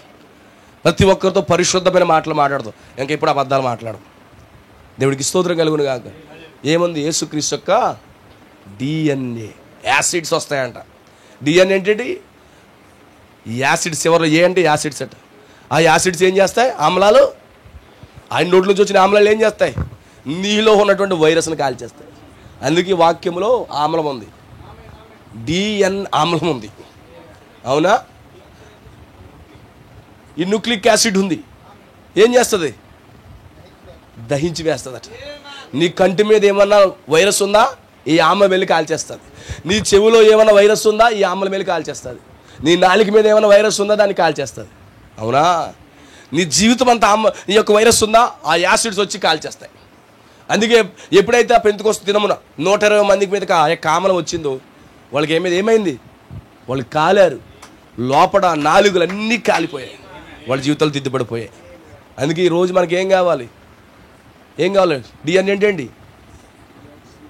డిఆక్సినేట్ న్యూక్లిక్ యాసిడ్. ఆ యాసిడ్స్ మనకు కావాలి. ఎక్కడి నుంచి ఇస్తున్నాడు ఆయన? ఆయన ఉమ్ములో నుంచి ఇస్తున్నాడు. అవునంటారా? ఆయన ఎక్కడున్నాడు ఇప్పుడు? ఆయన వాక్యములో ఉన్నాడు. వాక్యములో నుండి ఆయనక్క ఏమిస్తున్నాడు? యాసిడ్స్ ఇస్తున్నాడు, ఆమ్లం ఇస్తున్నాడు. మన పాపాన్ని కాల్చేసే ఆమ్లం అది. అర్థమవుతుందా? యేసుక్రీస్తు యొక్క ఉమ్మి చూపునిస్తుంది. యేసుక్రీస్తు యొక్క ఉమ్మి నాలుకని బాగు చేస్తుంది. యేసుక్రీస్తు యొక్క ఉమ్మి చెవుని బాగు చేస్తుంది. యేసుక్రీస్తు యొక్క ఉమ్మి నీకు పరిశుద్ధాత్మనిస్తుంది. ఎక్కడున్నాడు యేసుక్రీస్తు? ఇప్పుడు ఈ గడియపు వాక్యంలో ఉన్నాడు. ఎంతమందికి అర్థమవుతుంది? పలకబడిన మాట ఆమేన్. నీ చెవులు తెరుస్తుంది. ఇప్పుడైతే డిఎన్ఏ ఉన్న వాళ్ళకే తెరవబడుతుంది. వాక్యం అంతా తెరవబడాలంటే డిఎన్ఏ ఉండాలి. చూపు రావాలంటే ఆ డిఎన్ఏ ఉండాలి. ఆయనతో సంబంధం కలిగి ఉండాలి. అప్పుడు మాత్రమే అన్నీ జరుగుతాయి. ఎంతమందికి అర్థమవుతుంది? దేవుడు మిమ్మల్ని అందరినీ కూడా అత్యధికంగా దీవించింది. God bless you. లేచి నిలబడి మనం ప్రార్థన చేసుకుందాము. మనం ప్రార్థన చేసుకుందాము. Thank you Jesus. నీకు స్తోత్రములు తండ్రి. హల్లెలూయా టు జీసస్. ప్రతి ఒక్కరు కూడా సమర్పించుకోండి. ప్రభువా, నీ డిఎన్ఏ నాకు కావాలి ప్రభువా. ఆ యేసుక్రీస్తు యొక్క డిఎన్ఏ ఏంటో కాదు, ఈ కాలపు వర్తమానమై ఉన్నది, ఈ కాలపు వాక్యమై ఉన్నది. ఈ డిఎన్ఏని మీరు తీసుకోండి. ఈ డిఎన్ఏని మీరు ధరించుకుంటే కనుక మీకు చూపు వస్తుంది. ఆత్మ సంబంధమైన చూపు వస్తుంది. భౌతిక సంబంధమైన చూపు వస్తుంది. మీకు చెవులు బాగుపడతాయి. నాలుక బాగుపడుతుంది. మీరు పరిశుద్ధాత్మతో నింపబడతారు. ఈ డిఎన్ఏ పొందుకోండి. యేసుక్రీస్తు యొక్క డిఎన్ఏ ఈ కాలపు వాక్యములో ఉన్నది సోదరి సోదరులారా. ఈ కాలపు వర్తమానం ఉంది సోదరి సోదరులారా. ప్రతి ఒక్కరు కూడా ప్రభుకు సమర్పించుకోనండి. ప్రతి ఒక్కరు కూడా ప్రభుకు అర్పించుకోండి. హల్లెలూయా, హల్లెలూయా, హల్లెలూయా, హల్లెలూయా, హల్లెలూయా. ప్రతి ఒక్కరు కూడా సమర్పించుకోండి. ప్రభువా, నాకు నిత్యముగా నాయన నాకు ఆ డిఎన్ఏ కావాలి ప్రభువా. నిత్యంగా వాక్య ప్రత్యక్షత నాకు కావాలి ఆయన. ఆ ఉమ్ము నాకు కూడా రాయి ప్రభువా. ఆ మొదటి రాకడలో ప్రభువా. నిత్యంగా నీ బిడ్డలకి నాయన నిత్యంగా గుడ్డి వారికి చూపునిచ్చావు కదా ప్రభువా. చెవిటి వారికి నాలుకనిచ్చావు కదా ప్రభువా. ప్రభు, ఈ రాత్రికాల సమయంలో ప్రభువా నిన్ను చూసే కనులు నాకు కావాలా ప్రభువా. నిన్ను చూసే కృప నాకు కావాలా ప్రభువా. దేవా, నేను గుడ్డి జీవితంలో కలిగి ఉన్నాను ఆయన. ప్రభు, నాకు సహాయం దయచే ప్రభు అని సహోదరి సహోదరులారి రాత్రి అడగండి. ఎందుకంటే ప్రభు మన మధ్యలో ఉన్నాడు. ఆయన నామంలో ఒకరిద్దరు ముగ్గురు ఎక్కడ కూడి ఉంటారు, వాళ్ళ మధ్యలో ఉంటాన్నాడు ఆయన. ఈ రాత్రి నుంచి మనం ఆయన నామంలో కూడుకుని ఉన్నాము. ఒకరిద్దరు ముగ్గురి కంటే మనం ఎక్కువగా ఉన్నాం సహోదరి సహోదరులారా. అయితే ప్రభు మన మధ్యలో ఉన్నాడు. ఈ రాత్రి నిత్యంగా ఈ డిఎన్ఏ ఇక్కడ బోధించబడుతూ ఉంది. నిత్యంగా డిఎన్ఏ నాకు కావాలి ప్రభువా. ఆ పలుకబడిన మాట నాకు కావాలి ప్రభువా. ఈ యొక్క నిత్యంగా ప్రకటించబడిన వర్తమానం నాకు కావాలి ప్రభువా. నాకు సహాయం దయచేయడం ఆయన.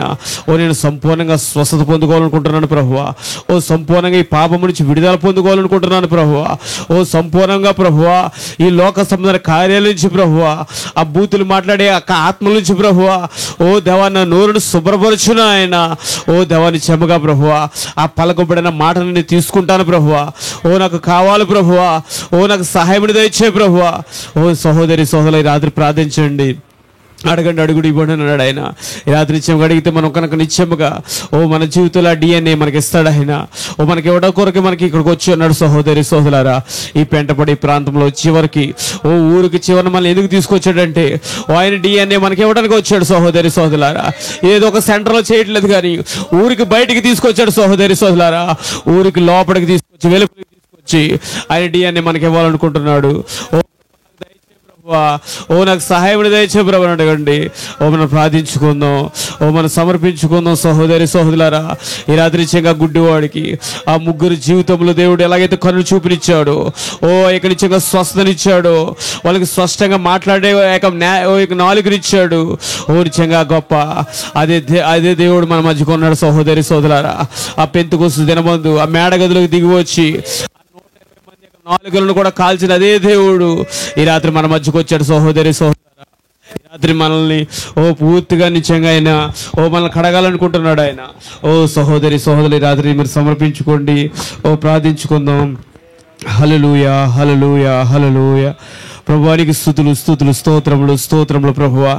దేవైక రాత్రికాల సమయంలో ప్రభువా, గొప్ప పరమవైద్యుడిగాను ఆయన దేవ నువ్వు నిన్న నేడు నిరంతరమును కూడా ప్రభువా ఏకరీతుకున్న దేవుడుగా ప్రభువా ఈ రాత్రి నిత్యంగా మా మధ్యలో నిత్యముగా ప్రభువా ఈ రాత్రి నుంచి దిగి వచ్చిన ఆయన దేవ బలహీనమైన దేహంలో నుంచి ప్రభువా నీ బలమైన మాటలను ప్రభువా దేవ గొప్ప ఊపిరిని ప్రభువా దేవ మధ్యలో ఊదిన విధానాన్ని బట్టి స్తోత్రములను ఆయన దేవానికి మహిమ కలుగుని కాక ప్రభువా నిత్యంగా మా కొరకు ప్రభువా నువ్వు దిగి వచ్చిన దేవుడు నాయన బలిష్ఠుడు దూతగా దిగి వచ్చి ప్రభువా ఆ గొప్ప DNA మాకు ఇచ్చినందుకు ప్రభువా నీకు ఎంతగానో కృతజ్ఞతలు నాయన దేవానికి మహిమ కలుగుని కాక ప్రభువా దేవ ఎన్నిక చేయబడిన కుమారులమని ప్రభువా ఎన్నిక చేయబడిన కుమార్తెలమని ప్రభువా దేవ గొర్రె పిల్ల జీవ గ్రంథములో ప్రభువా నీ బిడలగా మమ్మల్ని ఉంచినందుకు నాయన దేవందుని బడికి స్తోత్రములు ప్రభువా ఆ మొదటి రాకడలో ప్రభువా ఆ DNA ప్రభువా ఎవరిలో కలుస్తుందో ప్రభువా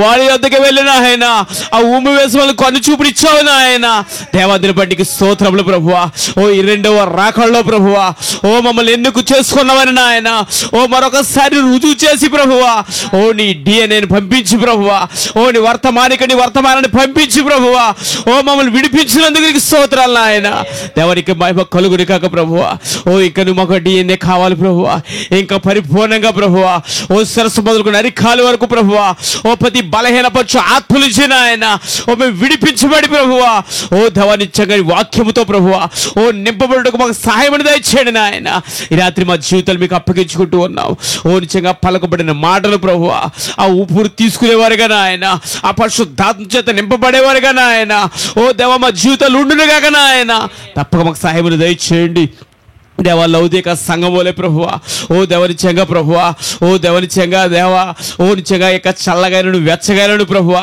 ఆ ఉండే పరిస్థితులు ఉండాలనుకోవట్లేదు కానీ నాయన చక్కటి DNA కలిగి ప్రభువా నీ ఆత్మచేత నింపబడిన వారిగా నాయన దేవా మా జీవితాలు ఉంచండి నాయన ఈ రాత్రి మీరు మాకు సహాయం దయచేయండి వాక్యమితిని సాగునికి మీరు బలపరచండి పరిపూర్ణమైన ఆరోగ్యాన్ని దయచేయండి దేవా పరిపూర్ణమైన స్వస్థత ప్రభువా నిత్యంగా పరిపూర్ణంగా నాయన ఈ రాత్రి మాట్లాడినట్లుగా ప్రభువా ఆ ఊపిరి ద్వారా ప్రభువా ఆ ఉమ్ము ద్వారా నాయన దేవా గొప్ప DNA ద్వారా ప్రభువా సంపూర్ణమైన స్వస్థత దయచేయడు దేవా నీవే కార్యాలు జరిగించడం నాయన సంపూర్ణ ఈ రాత్రికాల సమములు ప్రభువా తలలో ఉంచిన ప్రతి ఒక్కరిని కూడా మీ చేతులకు అప్పగిస్తూ ఉన్నాం దేవా ఎంతమంది అయితే సమర్పించుకున్నారో ప్రభువా ఎవరికైతే DNA కావాలని ప్రభువా నిన్ను అడిగి ఉన్నారో దేవా ప్రతి ఒక్కరు కూడా వాళ్ళకి అనుగ్రహించండి నాయన తప్పికి రాత్రి మీరు మాకు సహాయం దయచేయండి నీ సాగునికి మీరు బలపరచండి ఆయో చోట నిలబడుతుండగా ప్రభువా గొప్ప శక్తినిచ్చి బలమునిచ్చి ప్రభువా మీరు చక్కగా మీరు వాడుకుంటున్నందుకు నాయన నీకు ఎంతగానో కృతజ్ఞతలు ప్రభువా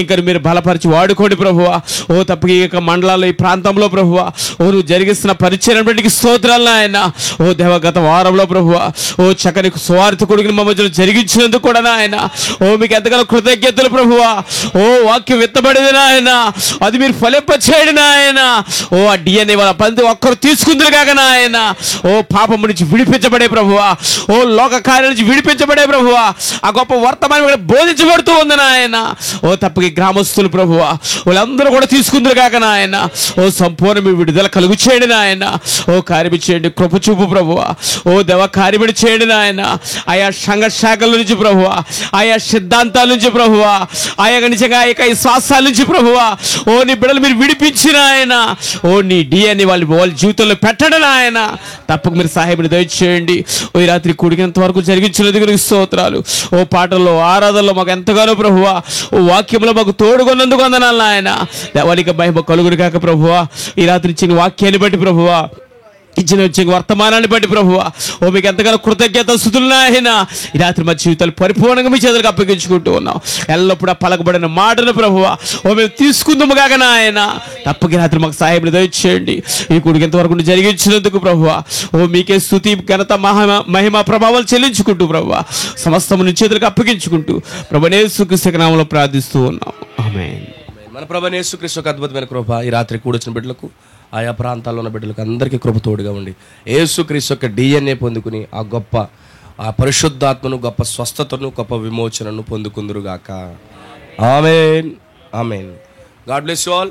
ప్రభు మిమ్మల్ని దీవించును గాక. అందరికీ షాలోమ్. God bless you.